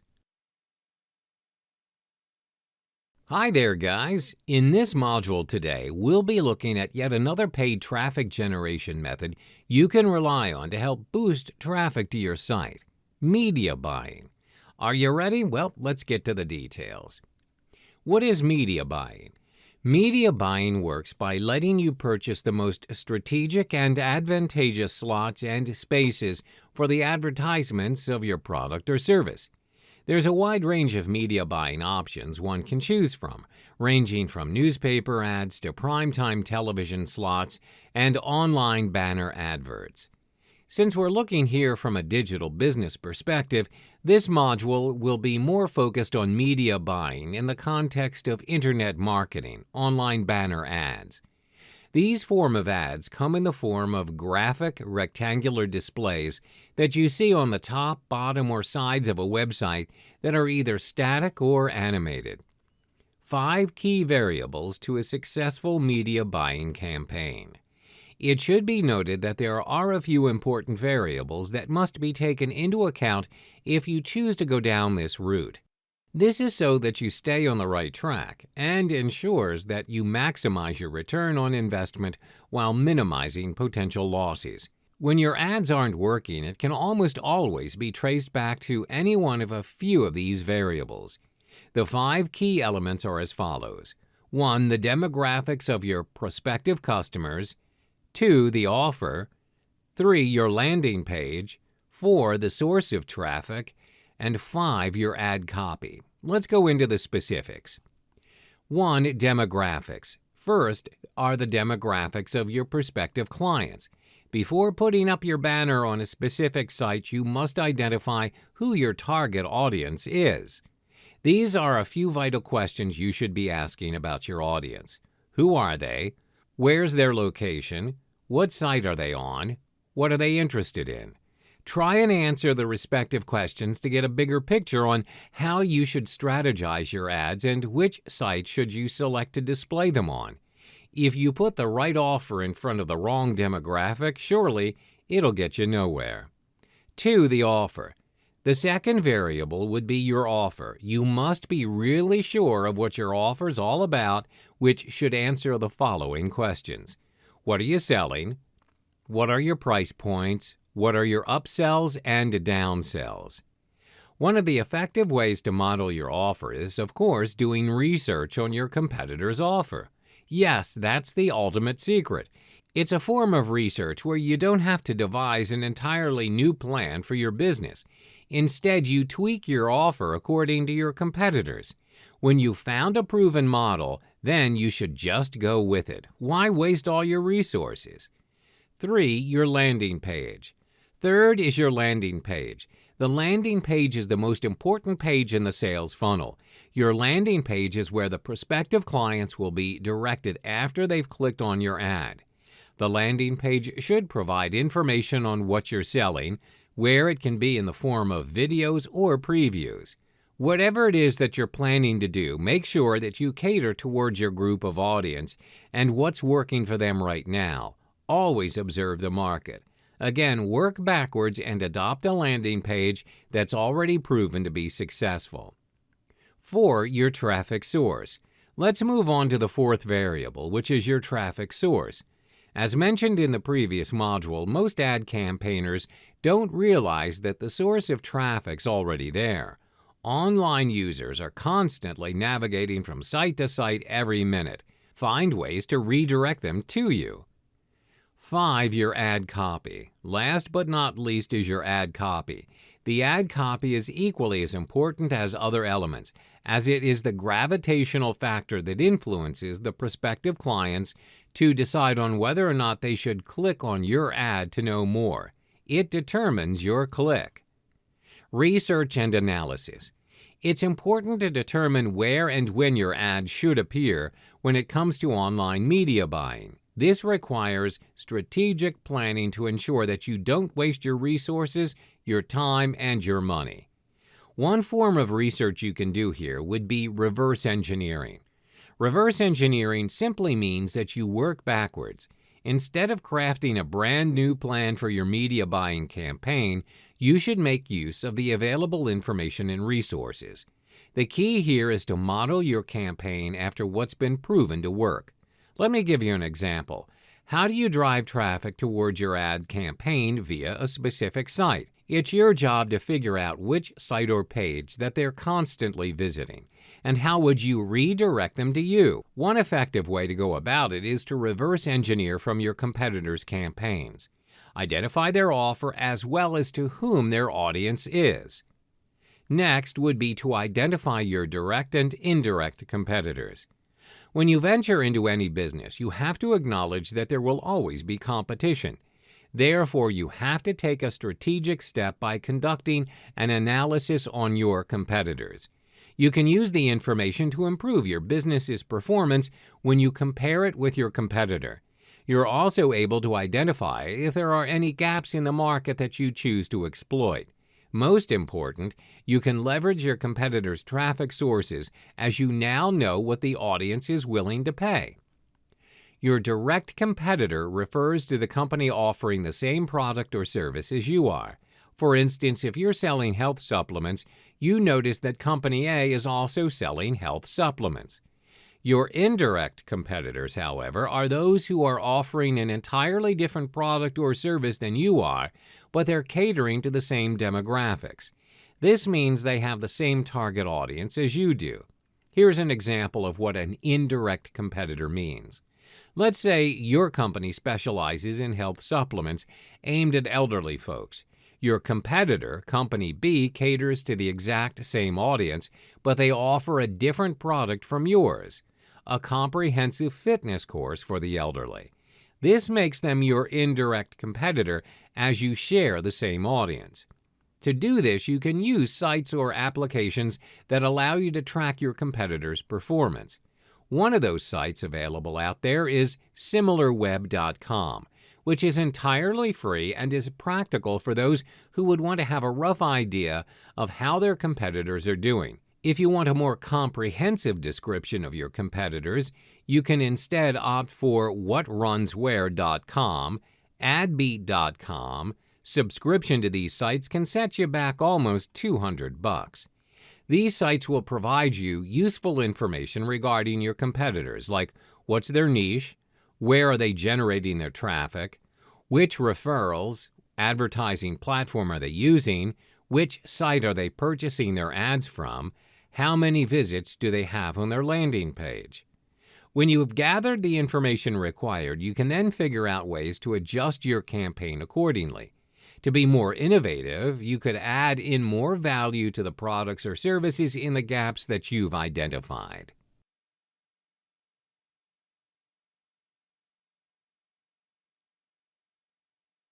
Hello and welcome back. In this module, you'll learn about the types of killer bonuses available for you to maximize your affiliate commissions. Let's get started. You should know the most essential thing about offering a bonus is that it's all about value. You're not aiming just to provide a bonus to simply allow people to get what they want. Your goal is to provide more value to your audience and give them a greater experience with you. You want to create and build bonuses that are congruent to the main product you're promoting, something that will help your subscribers make more money with the main product or make it easier for them to use it faster. The most important thing about creating great bonuses is making them useful. Not just random stuff, but practical things that people actually find worthwhile to use. By offering a lot of useful bonuses, your offer is going to look more appealing to your customers. Here's a list of some killer bonuses that you may use. 1. Ebooks or special reports. You're an expert on subject topics within your niche. All you need is the confidence to put your knowledge onto digital paper. If you've written a book report at school, you can create a report or ebook that only you can deliver. It'll be completely unique because it's your original content. You can always have this outsourced as well if you choose to speed up the process. It can also be interviews, testimonies, and many of the likes that pertain to the product. You can also add a special report to it to add some value to your original product. Special report functions as a teaser for the reader, and you don't have to show the entire picture or words in the special report. This makes the readers more interested and curious.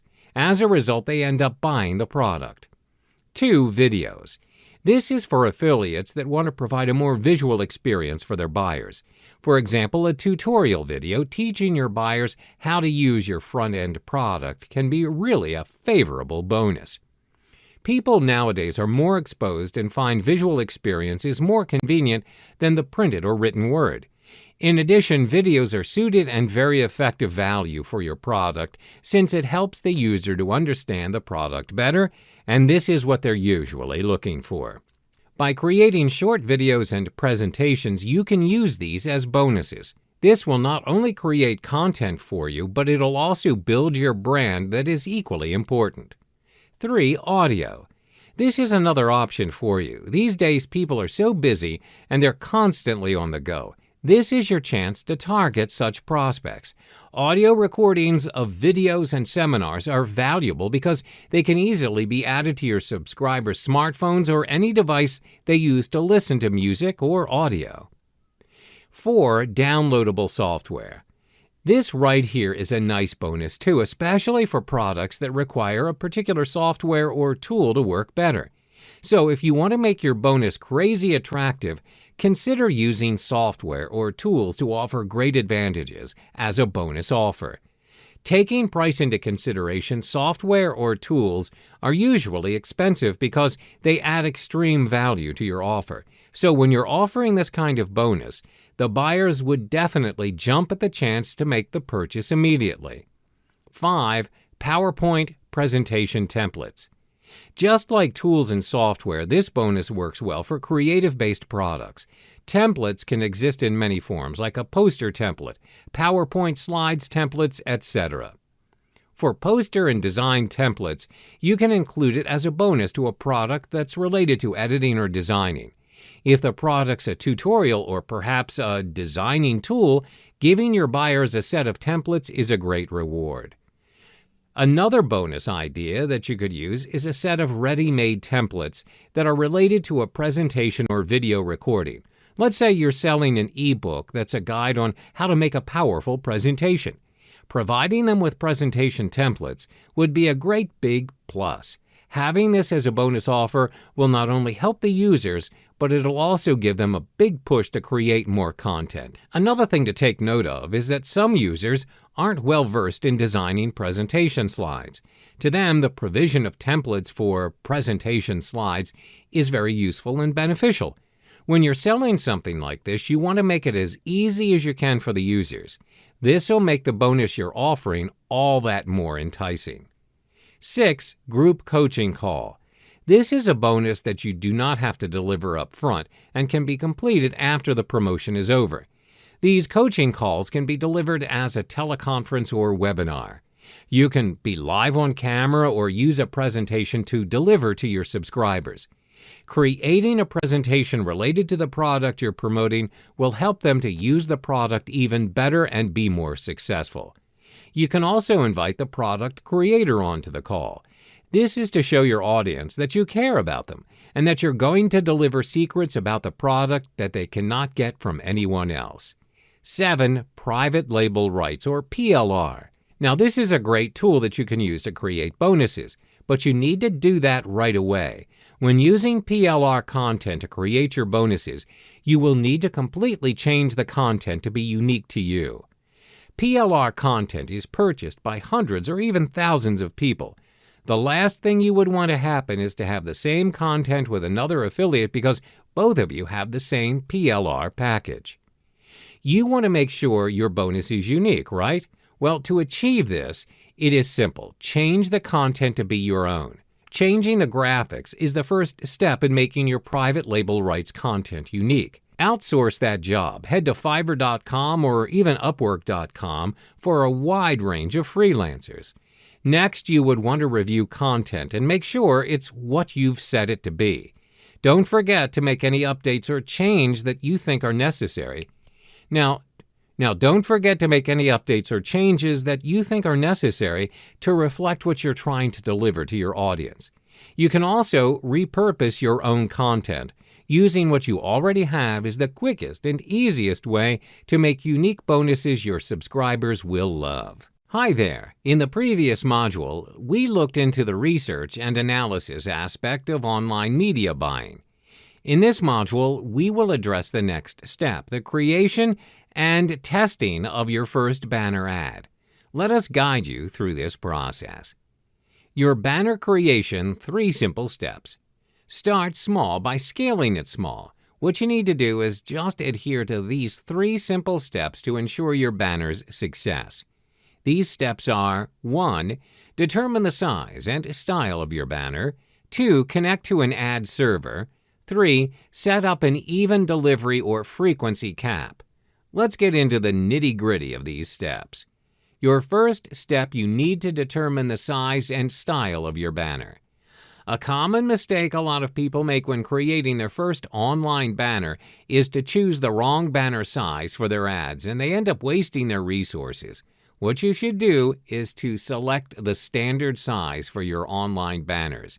The inline rectangle, 300 by 250. This size works perfectly in all sites and is great for starters. Next, you need to select your banner style. There are various banner styles to choose from, ranging from editorial, video, tabloid, handwriting, and many more.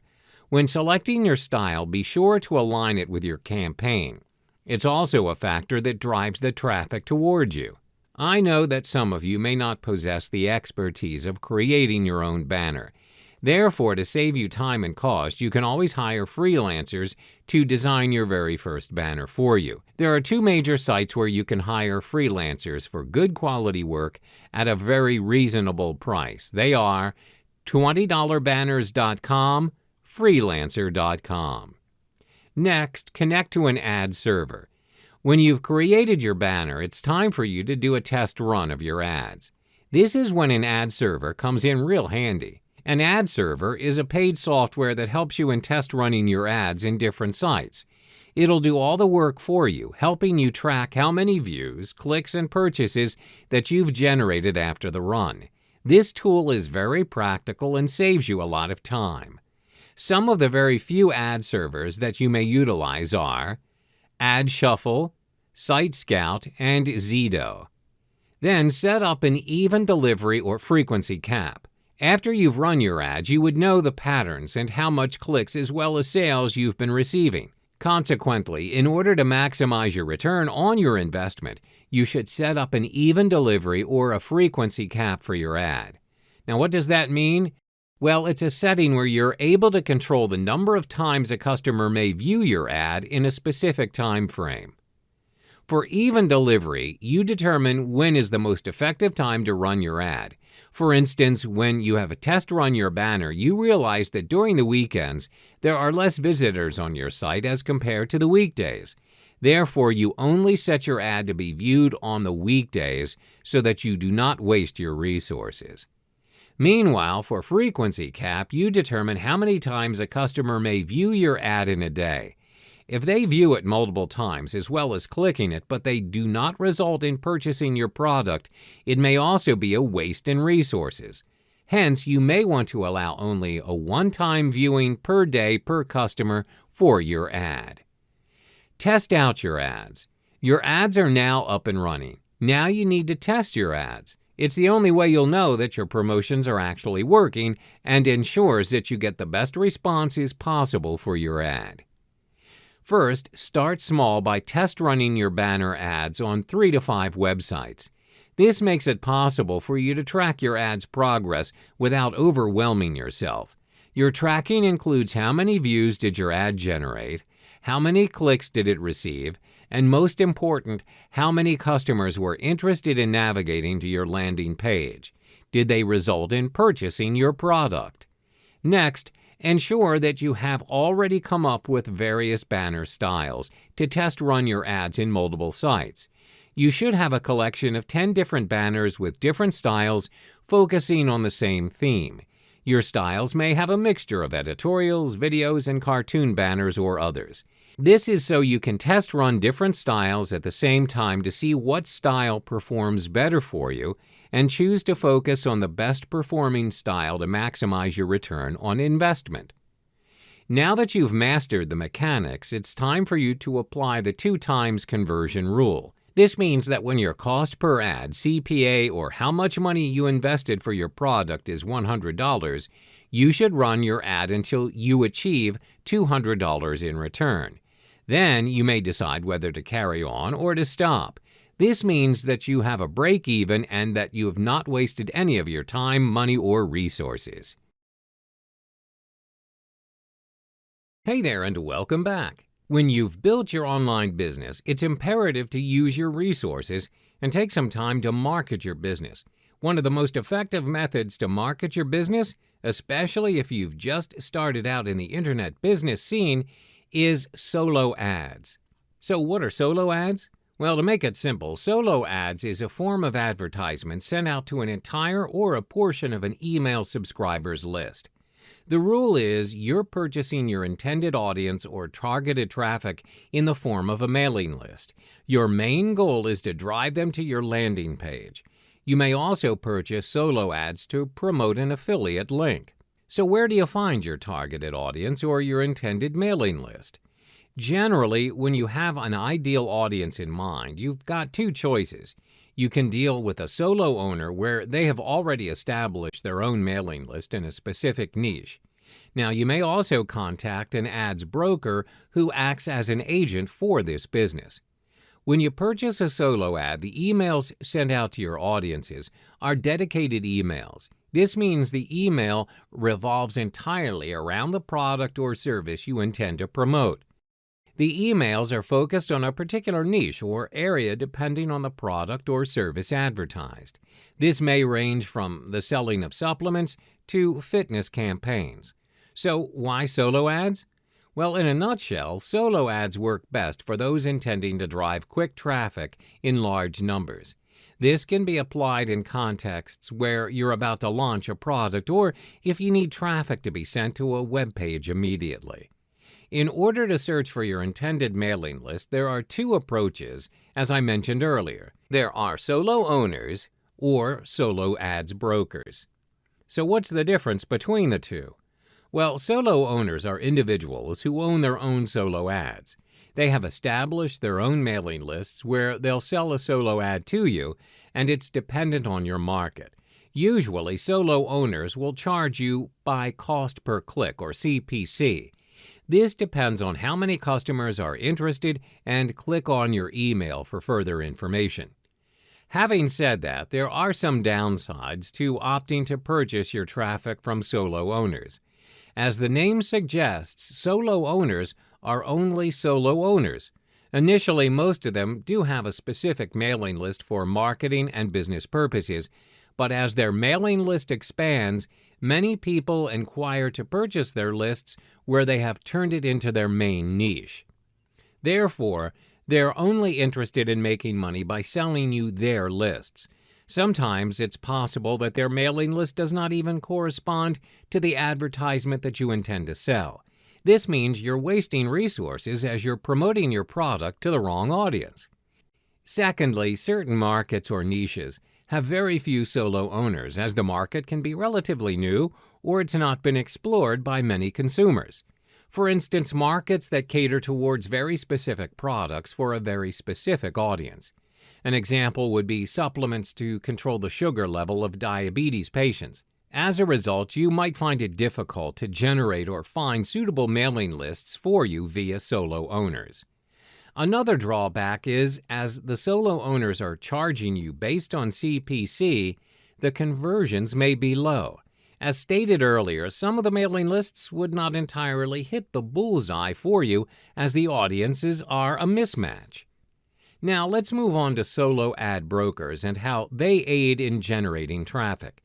Solo ad brokers are individuals who may manage 20 to 30 mailing lists assigned by their respective owners. They observe the progress of each list carefully. They're also known as the agents of solo ads, just like how real estate agents function in the property investment scene. They know which lists are active and which aren't.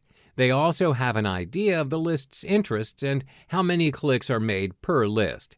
They're paid by the list owners, and they usually charge you based on cost per thousand, or CPM.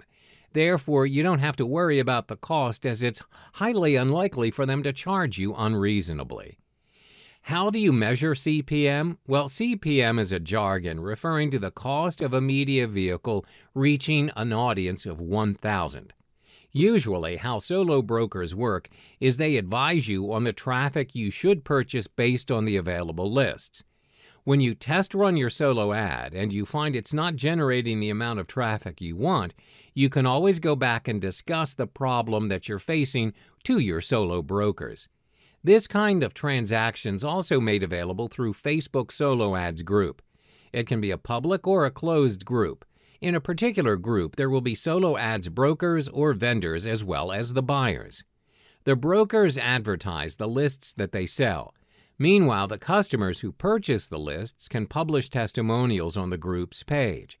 Therefore, the members of the group will get direct feedback, and this will enable them to weigh their selection of lists. One of the drawbacks is that the solo ads brokers are also dependent on the market. You need to scout around to ensure you're dealing with the right broker where they provide you with your intended audience. Different markets have different solo ads brokers. Don't waste your resources by making the wrong choice. There are solo owners. Hi there! Welcome back to 7-Figure Mastery, the Advanced Series. In this module today, we will explore the basic fundamentals of Facebook advertising, one of the most vibrant platforms in the world of advertising. It is powerfully effective and cost-effective as an advertising platform, in part due to its massive global audience of about 1.5 billion people and also its specific audience targeting. Let's get started. To kickstart your advertising journey, you would need a Facebook account, which I assume you do. The first step to start your campaign is to set up your Facebook business page. Some of you may notice that there are users who advertise their products or services using their individual accounts. However, regardless if you choose to advertise it under an official company name or individually, you would still need to set up an official business page to sync it with your ad account. Now, set up an ad account for your business page. When you've set up your business page via Facebook, on the left-hand side of your page, you would notice a Promote button. This will direct you to the Facebook ad account.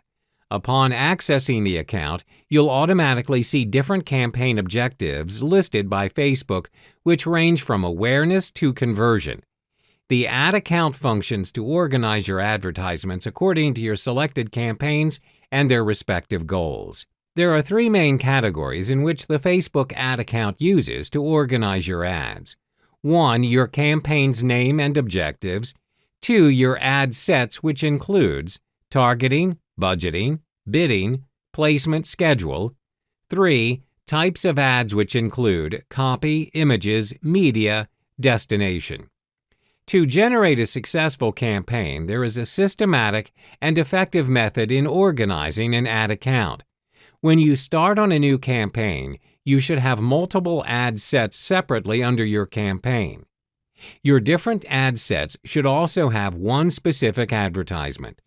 The campaigns are organized in such a way so that you will have more control on the advertisements, which you wish to publish.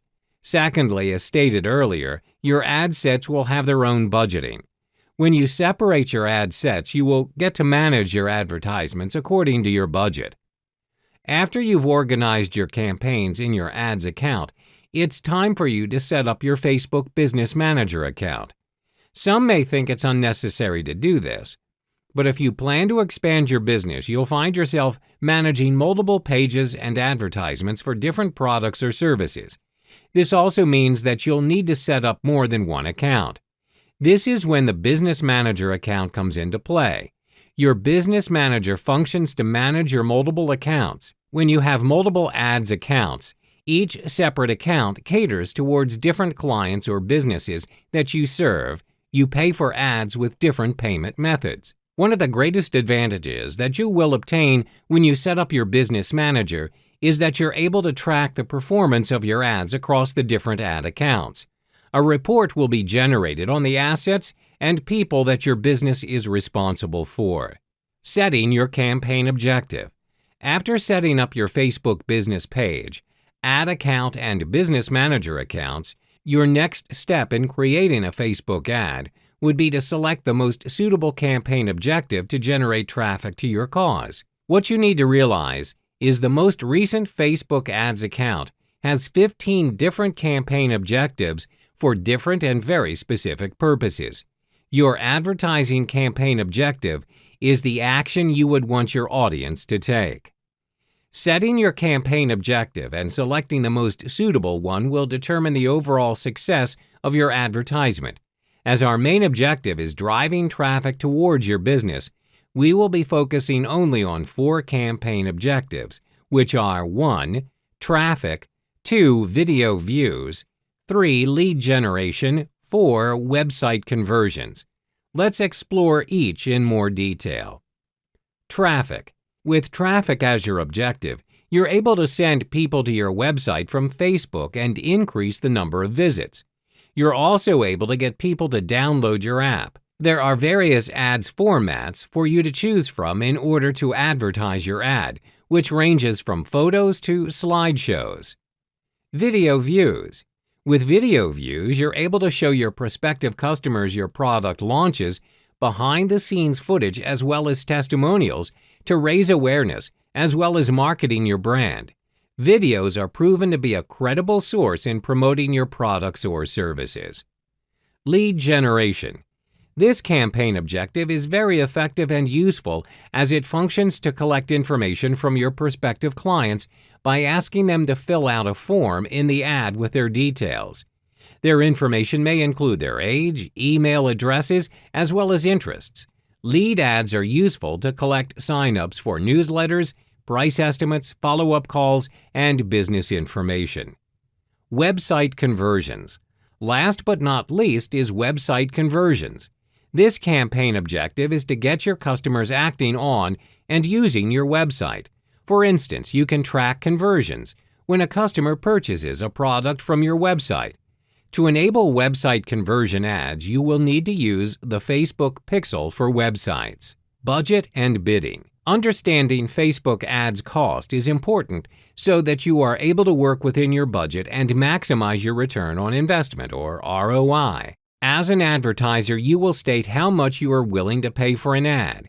You can manually adjust this on the pricing and bidding section. If you choose not to, Facebook will automatically calculate a bid for you within your budget and how long you choose to run your advertisement. Assuming that you are relatively new to the Facebook advertising scene, let me recommend a budget that works for you. Let's begin with $50 if you are opting to drive conversions for 5 days. Every day, Facebook will take up to $10 per day in advertising your ad. The reason why we do not go beyond $50 is because you want to test your ad first before deciding to invest in a higher amount. Imagine if you start investing $100 for your ads and the results don't even match up to your advertising cost. This proves to be a waste of your investment. Hence, test it out first and scale it upwards when you've discovered the advert that works for your campaign objective. Factors that affect the cost of Facebook ads. There are 3 factors which include your target audience, the quality of your ads, and the time of the year. First, let's discuss your target audience. The audience you choose will directly affect how much you're paying for your ads. That's because it is possible that other people are also targeting your audience. For instance, my company is selling handmade shoes. The audience that I am targeting is not going to have handmade shoes as their only interest. These customers also love baking, fishing, traveling, and fine dining. Multiple companies will target each of these traits uniquely. All of us are inevitably competing against each other to have an ad placed in front of this group of audience. This brings us to the second factor, which is the quality of your ad. The quality of your ad can cause your ad's cost to skyrocket or lower dramatically. There are 2 factors that you want to keep in mind when evaluating the quality of your ad, which are the relevance score as well as the click-through rate. Your ad's relevance will be scored from 1 to 10 and is assessed based on how relevant your ads are to your target audience. You can obtain your Ads Relevance score by heading to your Ads Manager account, where the Ads Relevance tab is added to your ads report. The higher your relevance score, the lower you'll pay for your ads. Your click-through rate, CTR, is the number of clicks divided by the number of impressions. A higher CTR will indicate a higher relevance, thus more value to your audience and lower cost for an ad to be advertised. Last but not least, the cost of your advertisement is dependent on the time of the year. There are peak times in the year when advertisers are all flocking to Facebook for their ads. During this period, the competition is higher, and as a result, you'll pay more. Black Friday and winter holidays are the most demanding and busiest times of the year, but they can still be worthwhile with the extra cost as you can attract more audience to your offer. The most important thing to note when aligning your budget for Facebook ads is to start small and test your ads out. You have to keep trying different variations of ads to get the right conversion for your target audience. When you've found an ad that brings in high conversions, scale your budget higher for your ads. Remember, relevance is always key, and this may directly affect your ads cost.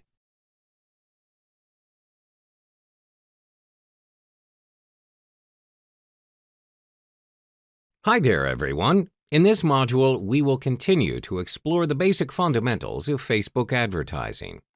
Targeting your audience. Now that you've got the basic steps done and out of the way, we can look at target and retarget your Facebook audience through Facebook Ads Manager as well as Facebook Pixel. This strategy can only be implemented if you have your email list and engagements on your site. The first step is to target your Facebook audience using Facebook Ads Manager. For targeting, let's focus on how to create a lookalike audience. Lookalike audience is an approach that enables you to reach out to new people that are potentially interested in your product or service.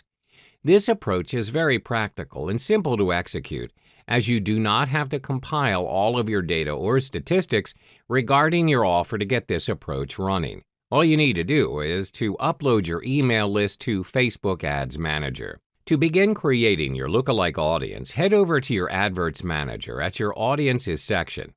Then click Create Audiences in the top left and then select Create a Lookalike Audience from the drop-down menu. Next, choose Custom Audience and select Customer File. For the customer's file, you'll have several options where you can either choose a file or copy-paste your customer's data or import your customer's email addresses from MailChimp.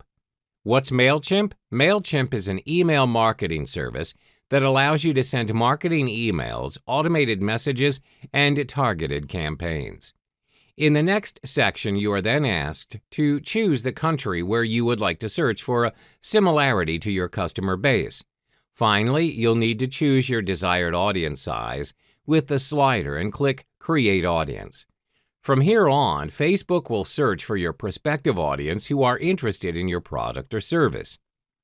The second step is to retarget your audience on your Facebook advertising campaigns with Facebook Pixel. Facebook Pixel is a piece of code that allows you to measure, optimize, and build audiences from your ad campaigns. Among the various interactions that Facebook Pixel will track is tracking how your customers are moving between devices before conversion happens. This will determine the number of visitors and the percentage of users who would view your ad across desktop or mobile. Facebook Pixel will then optimize your ads to target people who are most likely to take action. Taking action is defined as either making a purchase or signing up for an application on the website. Facebook Pixel will also automatically run ads based on their relevance and the best time for visitors to visit your website. Therefore, if you're running your Facebook ad and you notice that there are no actions taken on your website, it's time for you to kill your ad and change it to a new one. In the world of Facebook advertising, it's all about testing and more testing to get your campaign just right. Another approach to this strategy is to retarget your audience for your upsells. This strategy works when your audience has gone through your first, second, and third sales ads, but they opted to make their purchase on the front end only. One way to lead them back to your back-end sales is when over a certain amount of time, you should retarget your sales ads back to them after they've signed up. If you want to invest more resources on your ads and maximize their full potential, you need to place more emphasis on your back-end sales instead. This is the part where you make most of your money. Curating your Facebook ad images. Believe it or not, the success of your adverts is 80 to 90% dependent on the images that you choose to display. Images are the first thing that will grab your audience's attention. Therefore, it pays to invest some time in curating and selecting the most impactful images for your advertisements. Here are 3 simple steps in building your visual portfolio for your Facebook adverts. Choose relevant images. The first step is to choose relevant images that your audience can resonate with. Bear in mind that your pictures will be competing against other Facebook users, which includes pictures of babies as well as fancy traveling destinations. The key is to focus on your business features and make it stand out from the crowd of other images. This can include the people, the environment, and the product that you're offering. For instance, if you're offering a cafe, try and capture your cafe's ambiance, the coffee that you're serving, as well as the friendly staff that are ready to attend to their customers' needs. Don't post pictures of furry animals unless you are in that business. The key here is to be true to your context and staying relevant so that your audiences are clear on what you're offering. Set your image to the appropriate size. This brings us to our second step, which is your advertisement size. Always remember that your audiences are moving from one device to another. Hence, it's important to adjust your image's size to fit the needs of your audiences and the different devices that they're using. Here are the standard rules that you want to apply for your images across devices. Always remember that the width of your image needs to be 1.91 times the height. If you want a full-size image on your advertisement, then 560 by 229 pixels on mobile devices, 400 by 209 pixels on desktops, 100 by 72 pixels on sidebar. If you do not choose any of the sizes above, Facebook will automatically resize your images to 154 by 154 pixels or even 90 by 90 pixels. Consequently, you'll need to resize your photos before putting them up on your advert to ensure that your audience may view them in the best resolution possible, as it is also your selling point. More images, less text. The third and final step is to use less text and more of actual images. This means that you need to keep your text at a maximum of 20% when you're using images for your Facebook advertising. Use actual images when you choose to post images of people or living things, as it gives more of an impact as compared to vectors. But when you really need to use vectors for your adverts, make sure to make an impact by using pattern interrupts such as eyeball staring, no trigger emotion, colorful and vibrant vectors to captivate their attention, strong borders to captivate their attention as well, familiar images, the audience can resonate with them. Peculiar or ridiculous image also triggers the audience's curiosity. When you've come up with your ads and you've selected the appropriate images as well as the correct size, it's time for you to test run what works for your audience. If it doesn't work, try and play around with your image sizes and the choices of images, whether your audience will be attracted more to real-life images or vectors, and figure out if you're staying true to your advertisement's context. Optimization is always key. Facebook ad optimization. By now, I'm sure that you've got a rough idea on how to run your Facebook ads.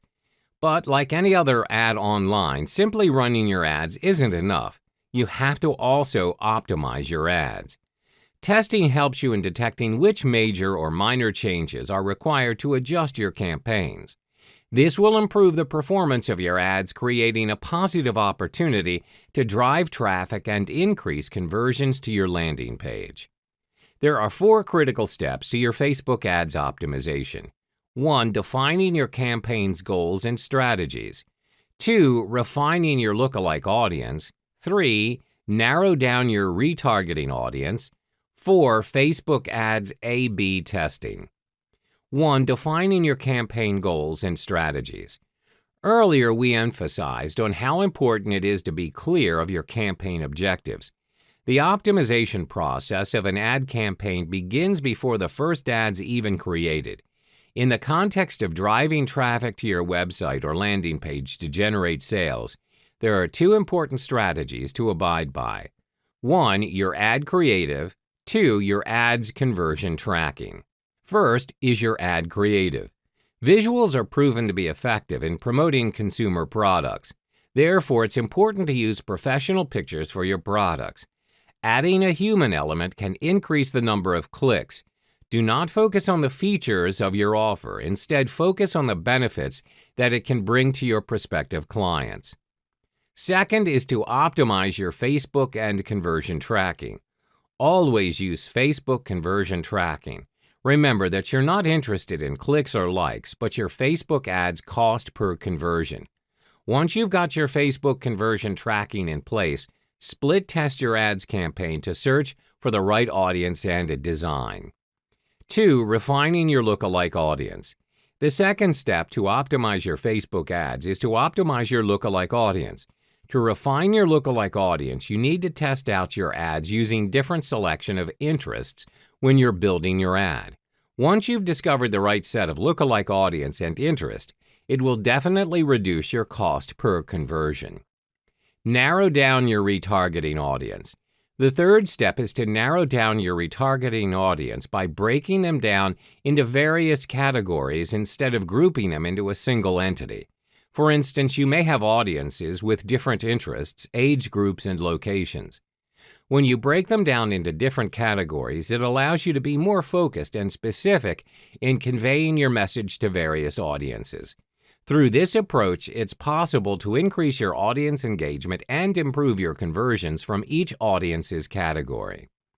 Another approach to retarget your audience is by expanding the age gap of your audience. For instance, you're putting up your ad where you are offering a software and the targeted audience are very tech-savvy users. Usually, most advertisers will pick an age range of 18 to 44. Usually, a younger audience will need permission by their guardians or do not have enough money to make a purchase. Therefore, by increasing the age gap, you're lowering the cost per conversion as you are only attracting the correct audience. Run Facebook ads A/B testing. The fourth and final step is to run a Facebook ads A/B testing. To determine which ad campaign works better, you'll need to run a split test. How do you execute this? Well, running two different ad campaigns on two different devices, mobile and desktop. This approach will effectively allow you to target each audience with a specific message instead of running a single ad campaign on different platforms. Two different ad campaigns on different devices mean both are targeted to different audiences to detect the differences in the results. You do not need a massive ad spend budget to run your split test. Just utilize your standard Facebook ads budget and split between the two campaigns. Hello there, everyone. In this module of the 7-Figure Mastery Program, we'll look at a lesser-known but equally effective paid method to draw traffic to your site, Warrior Special Offers, or WSO. What is Warrior Forum and Warrior Special Offers? A Warrior Forum is a forum designed specifically for Internet marketers with over 1 million registered members. Warrior Special Offers, WSO, is a marketplace under the Warrior Forum containing products, services, and offers for the digital marketing market. One can promote their latest products, services, and offers to other subscribed members in the forum here, and also purchase such products. Creating your WSO. But first things first, you need to create your own eye-catching special offer that the audience will be attracted to. If you're not familiar with generating an effective sales offer, you can always hire a freelancer. After creating your offer, the first step to creating your WSO is signing up as a member to the Warrior Forum and creating your own account. When you've created your own account and you've logged in, you should navigate to the Create a WSO page by clicking on the Launch Your WSO button on the right sidebar, or under Marketplace tab at the top of the page. The cost of creating an offer is a fixed price of $20. When you've clicked on Create Offer, you'll be left with 2 further steps to start your offer under Warrior Payments.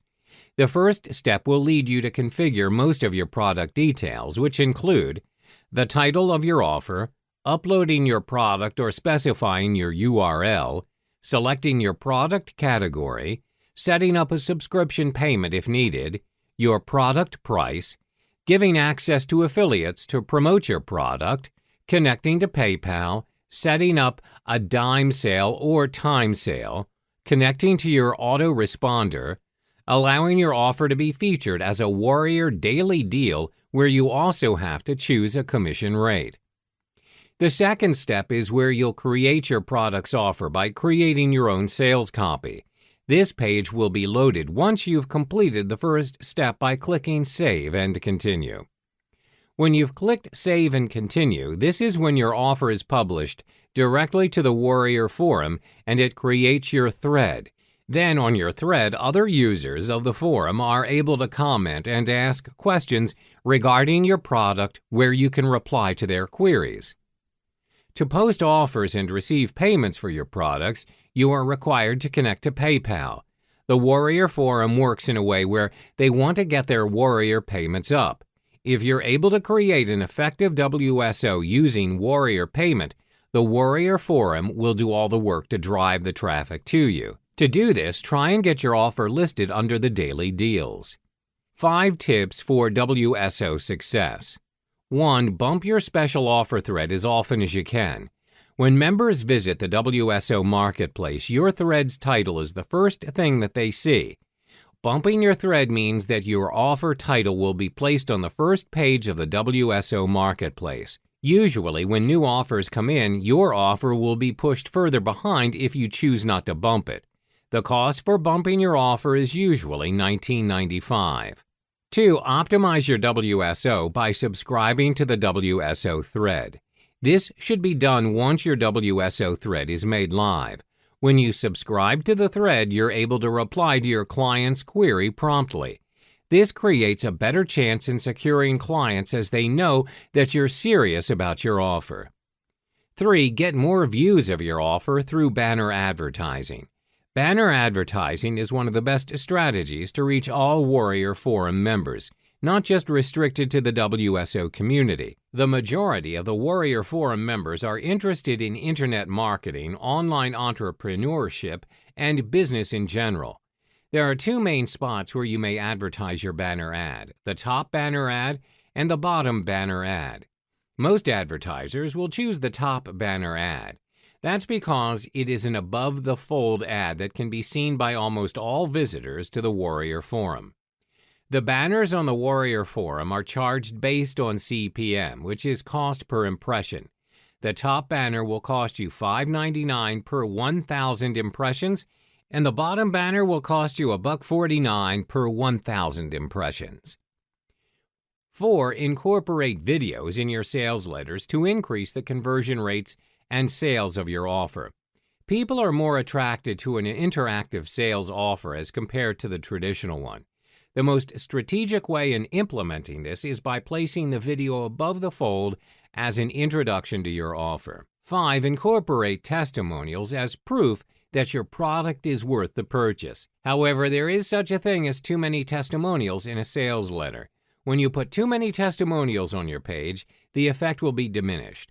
Put a maximum of 3 and provide a link if you have more so that it's seen only by those who are interested.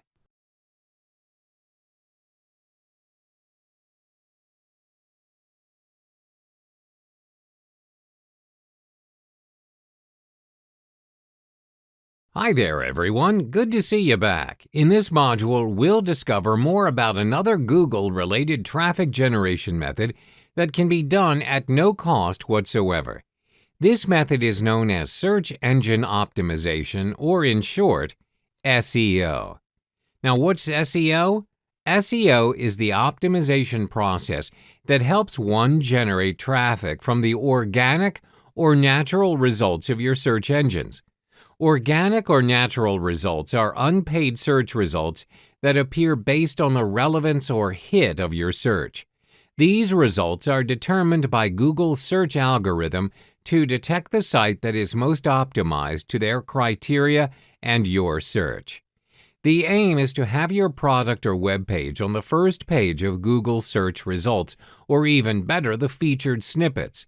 That would mean your page is successfully optimized to grab Google's attention and put them on top of their search list. The clicks that you received from users are all that matters. Their clicks are your traffic. These are the clicks that you would be receiving mostly if your search results were on the first page. According to research, 70% of Google users do not bother looking at the second page of their search results. If they can't find it on the first page, they would retype their search using more relevant keywords. The first thing you'll need to be familiarized with when it comes to SEO is on-site optimization. This is the process of ensuring that your own site achieves a certain recognition level by both search engines and your viewers. The approach is direct. All you need to do is optimize your site within your site itself. This is done by putting in the right keywords, phrases, categories, or even tags. Why? Well, Google will need to know the subject matter of your site in order to steer it to the right search results. Here's a couple of on-page SEO steps you can take.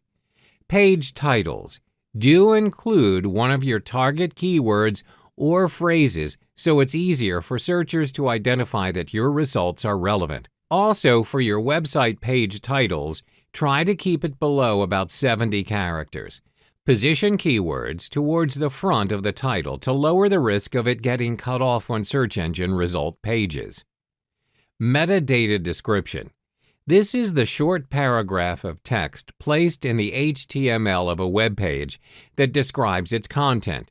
At times, Google will show users the contents of the meta description tag in the search snippet. Although meta description does not impact Google rankings, Google does use click-through rate (CTR) to determine whether your page is a good result. Limit your metadata description tag to 320 characters. It should be actionable in an active voice. It should match the content. It should contain the focus keyword. The metadata description should be unique. Content. The keywords in your content is used by Google as a ranking factor. However, use keywords naturally. Focus on what matters to your audience, not how many times you can include a keyword or keyword phrase in that content. While it's fine to use keywords in multiple locations on your site, don't overdo it or Google will demote your web pages in search results. Post longer and more quality content to boost visitors to dwell time on your website. Engaging images, videos, and diagrams can reduce bounce rate and increase dwell time, two crucial user interaction ranking factors. Images. Use original images. Reference source if using an existing one. Also, optimize the size of the images. The smaller the size in bytes of the image, the better. Make sure your target keyword is part of your image alt text. Use descriptive file names. Don't just name your image image1145.jpg, but try to use descriptive file names. For example, man-eating-hot-dog.jpg. Website URLs. Make URLs short and sweet. Not only that, but make sure to include target keyword in URL. Internal links. Internal links are hyperlinks on a web page to another page or resource on the same website or domain. Link 2 to 3 internal links in every post.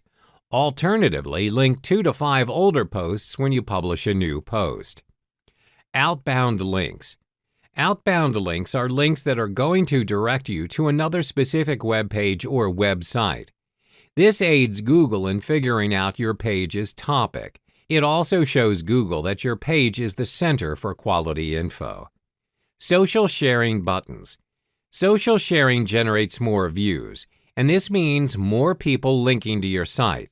This gives you an indirect ranking boost. Google does not take social signals into account when ranking sites. Site speed. Page loading speed is an SEO ranking signal.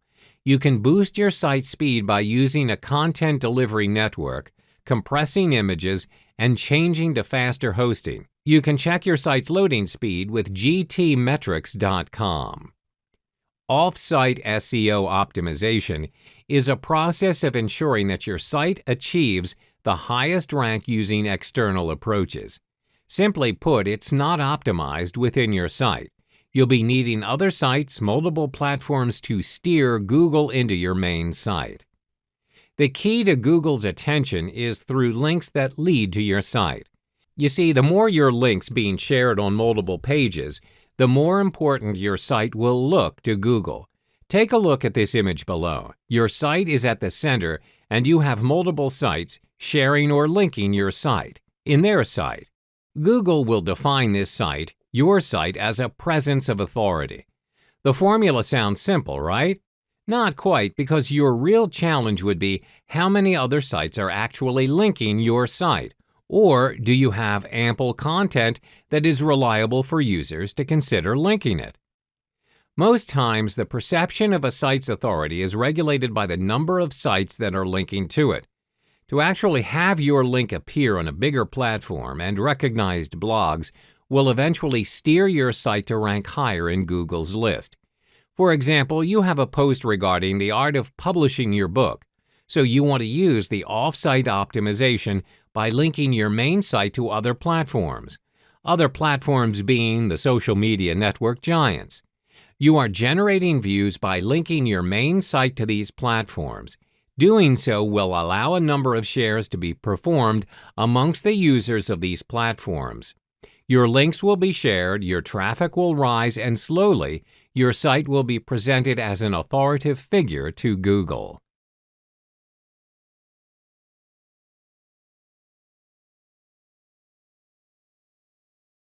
Hello there, everyone. In this particular module today, we'll learn about yet another social media application for your traffic generation needs, Instagram. Instagram is a social networking application made for sharing photos and videos on a smartphone. One can upload and share photos and videos with their followers and also comment and like posts shared by people they follow. As of 2017, there are 1 billion users on Instagram, which is 13% of the world's population. An average user of Instagram spends approximately 20 to 15 minutes of their time scrolling, liking, posting, sharing, and socializing through the application.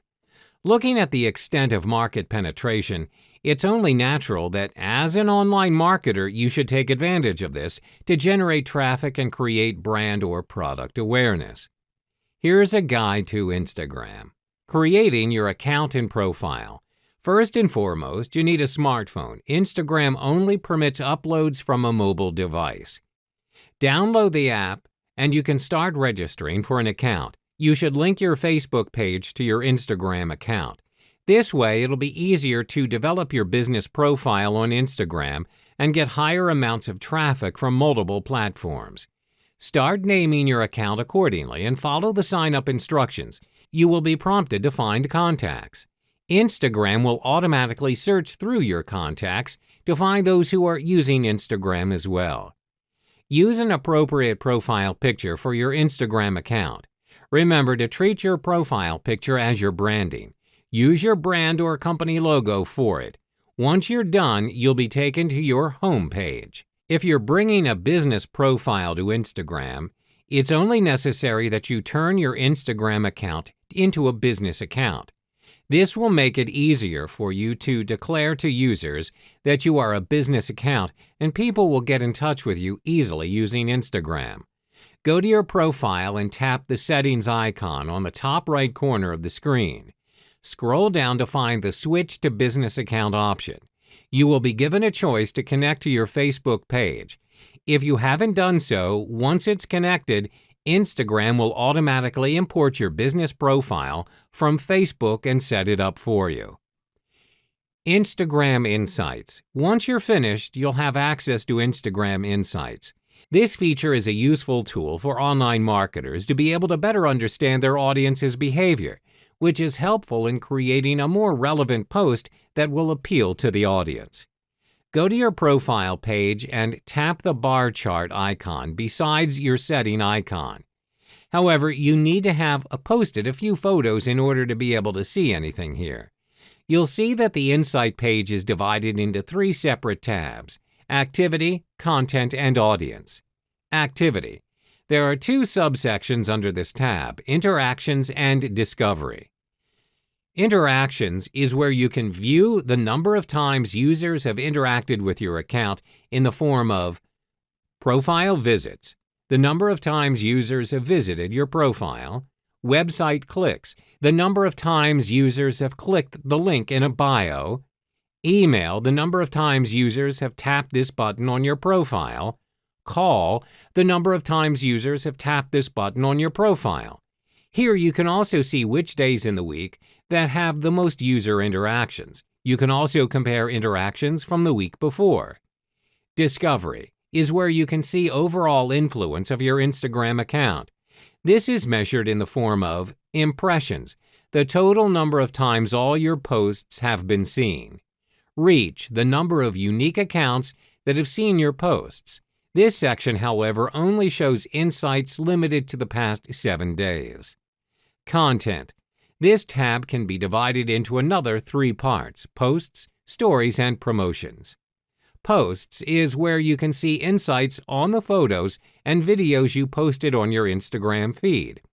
You can sort and filter your insights based on all, photo, video, carousel, or shopping posts with various metrics taken from your posts: calls, emails, profile visits, impressions, reach, website clicks, comments, the number of comments on your post, engagement, the number of unique accounts that liked, commented, or saved your post, follows, the number of accounts that started following you because of your post, get directions, the number of users who tapped get directs because of your post, likes, the total number of likes on your post, and saved, the number of unique accounts that saved your post. You can rank your posts based on which performed well and which did not based on your metrics. You can also see in-depth analytics for each post by clicking on each post, then clicking View Insights. Here you can see the total interactions as well as the detailed breakdown of the discovery of your post in terms of follows, reach, and impressions. The other section under Content, Stories is where you can look at insights of your Instagram stories. Here you can see your Instagram stories, reach, and impressions, and also these additional metrics. Exited, the number of times someone has swiped away from story. Replies, the number of replies to the story posted. Viewers, the number of people who have seen your story. Forwards, the number of people who skipped this story post. Backwards, the number of people who have gone back to this story. Next story, the number of taps to the next account's story. All these metrics can be used to analyze to indicate whether the user is interested in the story or not. In Promotions, the final section in Content is where you can see insights on your paid ads and promotions. Here you can see the number of profile visits, impressions, reach, and engagement of post, and demographics of audience of the post. The last tab here under Instagram Insights is Audience. Here you can see the information on your followers, like who they are and their numbers. The kind of information they provide here are gender, age range, top locations where your followers are from based on city and country, followers, your followers' active times, according to days of the week, and time. If you've posted several posts already, it's time to evaluate the information you've garnered using Insights. Study your viewers based on your target audience and the actual impressed audience. From there, connect the dots between them and the post. How is it different from other content? Remember, your main purpose is to generate traffic to your business. Now, you may have created a content that impressed a lot of users, but have you ever thought about expanding past your stagnant chart? Then promoting is what you need to do. However, promoting a post on Instagram will cost you money. Driving traffic to your site. One frustrating thing about Instagram is the fact that it isn't the greatest application of driving traffic from the application to your website. That's mainly due to the fact that clickable URLs aren't allowed in any Instagram post. Always mention your website link on every caption of your posts, like check link in bio or link in bio to drive users to your page. Remember how previously you could add your contact information when you've converted your normal profile into a business profile? That is the only clickable link that could direct users to your website. That is why it's important for you to add your website to your description in order to direct users to your desired website. Other than captioning your post, you'll need to tag it. Let's say you have a new strawberry milkshake recipe to boast about and you've updated the how-to on your blog. Remember to update your link and hashtag your captions. So instead of hashtag strawberry milkshake recipe, typed without space, try individual hashtag for each word like hashtag love, hashtag strawberry, hashtag milkshake, hashtag new, hashtag recipe, hashtag food porn. That way your hashtag will span across differing word searches instead of just one full sentence. It'll be easier for users to find your post this way. You can try using very popular hashtags such as hashtag love, hashtag social, and hashtag food porn. Hi there, in this module, we'll be looking at Tumblr, a new generation social media platform launched in 2007 dedicated to microblogging. This social media platform can, in fact, help you generate traffic to your website quite effectively. Tumblr has more than 345 million registered accounts as of April 2017 and 738 million unique visitors worldwide during that same period. In fact, it has about 30 to 50 million active monthly users, and its mobile application alone has over 50 million downloads worldwide in that same year. With this in mind, one can utilize this popular social media platform to generate traffic to their respective sites and create brand or product awareness.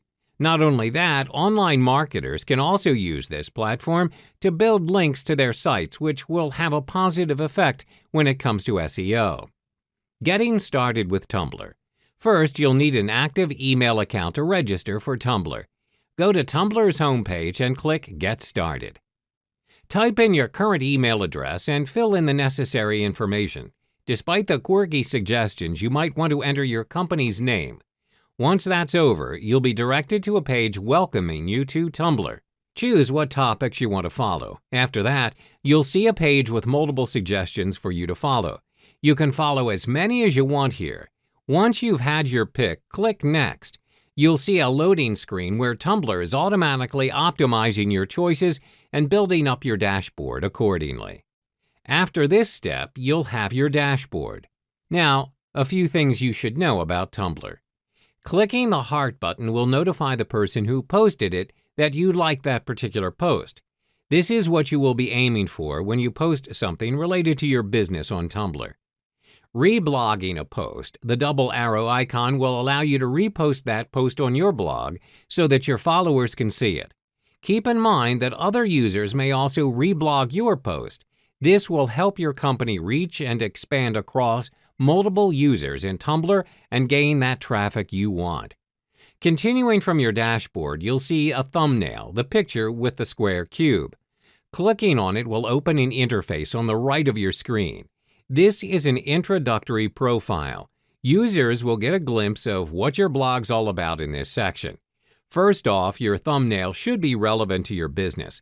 It would be wise to use your logo for this. Name your page and describe it per the objective of your business. Next, your header image should immediately encapsulate the whole idea of your business. If you're uncertain of your choices and lack the idea of what to put in it, you can explore other blogs. Simply hover to other thumbnails you see in your dashboards. If you find something interesting, click it and the same introductory profile will pop up for you. Next, it's time to edit your second profile page. This will serve as your main page to users in Tumblr. After saving, click on your avatar, your profile picture thumbnail. Again, when the right interface pops out and you will be directed to your main page. On the top right screen of your page, click on the Edit Appearance icon. The editing options will appear on your left screen. As you can see, there are multiple customizations you can do. Remember, you can always explore ideas for themes across multiple users. You can edit your theme manually by setting the desired colors you want all the way to the layout of your page. Take time to explore these options and figure out which suits your business best. You can also use ready-made themes. Just click on Browse Theme and choose what your desired theme will be by clicking the magnifying glass icon for a manual search. You can also click the drop-down arrow button for a variation of themes from premium, free, even to high-res themes.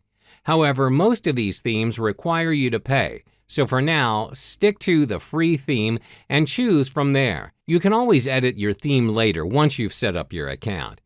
Now that your blog's ready, time for you to post that first traffic. Exit the Edit Appearance bar and click the Dashboard button, the house icon on the top right of the page. On the top of the page, you can see 7 icons beside your avatar. Select the icon describing the type of content you want to post. For example, you want to post a photo of your own. Here's one I uploaded earlier. Click the Settings button top right of your photo. One useful tool from Tumblr is the custom URL. With this, you have the option to create your own custom URL for every post you share. This makes it easier for users to find you. Simply type in the URL you wanted your post to have. Below it is the content source. There's also post date and text editor options. You can edit those according to your preference. On the captions, you have the options to add another photo, videos, GIFs, horizontal line for caption breaks, and read more links if you want to put additional credit to the source of your post. To generate traffic with this platform, you'll need to identify your niche as well as familiarize yourself with the mechanism of tagging. Find Tumblr blogs of similar niches and follow them. This will help you gain some followers. Your content's very important as well. You should not try to rebuild your company page there, but rather your Tumblr blog should be the creative offshoot of your brand.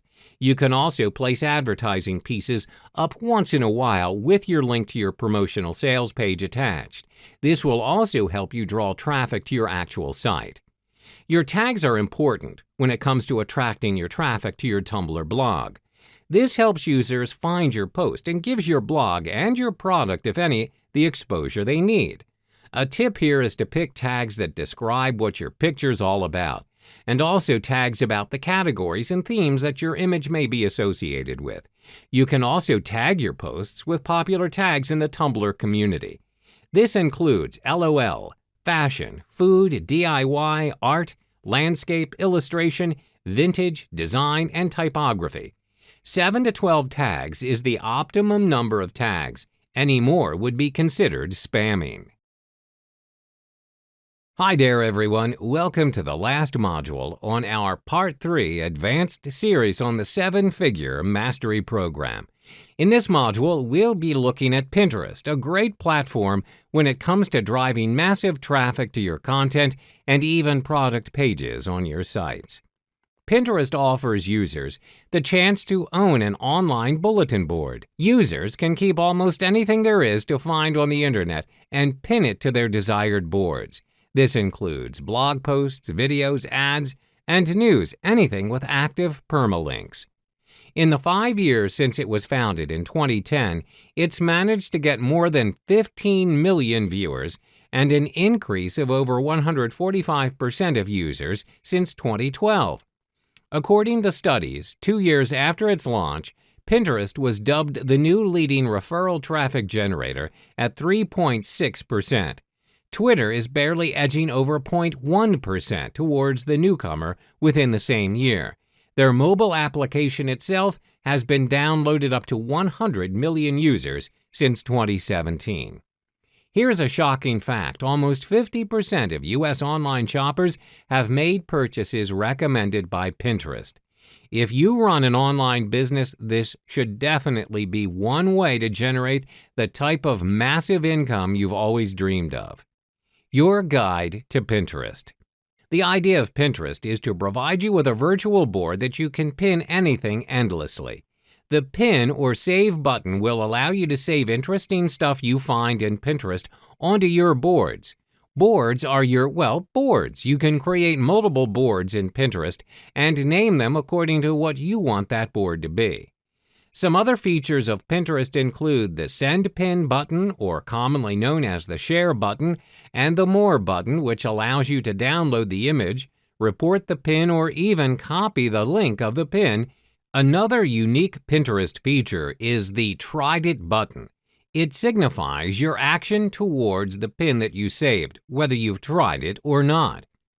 Like any other social network application, you'll need an email to register. Go to Pinterest for Business and click Join as a Business. Fill out details about your business and the person who'll manage the profile. Read and accept the business terms of service and click Create Account. Registering for a business account will allow you to access Pinterest analytics, create ads, and promote pins. Pinterest will then prompt you to fill in your website details, link your main website here so that you can generate traffic to it from here. Once you've filled in the required fields, you will be prompted to choose your topics of interest. Pinterest will automatically fill up your homepage with the same relevant theme of your choice. You will then be directed to your page. Now, the most important thing that you will need to do is brand yourself. If you are an online business, make sure that you put your business's logo or any relevant branding photos your business has as the profile picture. Then you will need to fill in the About section of your profile. Now you need to create your own boards. Your profile is nothing without any relevant boards that would reflect your business. There are no black and white rules on how you want to name your boards, but it is crucial for you to understand that Pinterest's search is based on keywords and tags. Say, for example, your business specializes in plus-size fashion for women, and one of your boards is labeled Plus-Size Styles Lace. Both titles contain the subject matter of your profile, which is plus-size fashion. Pins are posts, images, links, news, or anything with permalink posted in Pinterest. Every pin is reflected by a certain image, and that image works to attract users to view your pins and repin them. This also may result in them following your account, making a purchase, or visiting your main website. How to market your product through Pinterest? Step 1. Go to your Pinterest profile page and click the Add button on the top right of the screen. You have two options to choose from: Upload photo or Save from site. Since you're linking a website to market to users, click on the Save from Site option. Add the link of your website into the box provided. Once you paste the link, Pinterest automatically detects relevant images from the link. Choose the most significant image. Next, create a board or choose your preferred board to put that pin into. If you want to edit your saved pins, click on the pin and you will see 5 options underneath your pins. Click on the pencil image button to bring up the Edit Pin window. Once you're done, click the Save button and you're all set. Pinterest is astonishingly effective as a platform to drive traffic to your website. In fact, studies have shown that a pin alone can generate up to 2 page visits and 6 page views on average with more than 10 repins, and this can go on for months. Imagine the dividends over time. To attract users in Pinterest, you need an eye-catching, high-definition image and a working link. Also, I'm for likable pins rather than pins filled with comments. Likable pins usually end up saved to users' boards. Also, if you upload an image, ensure that you add your website link to your image. This helps people find you. Ensure that you optimize your Pinterest profile for search engine optimization, or SEO. This includes your profile, pins, as well as your boards. Ensure that you have SEO-friendly keywords in these areas. Your pin's description is also important here. You should ensure that it's helpful, detailed, and interesting. This will help you increase your pin engagement. Lastly, time matters. You want as many people as possible to repin your stuff, so the more people are able to see your pins, The repinned material can be seen by followers of the user who repinned it. Research more on your audience demographics from Pinterest analytics. Then use the information to decide on the best time to pin to reach your target audience.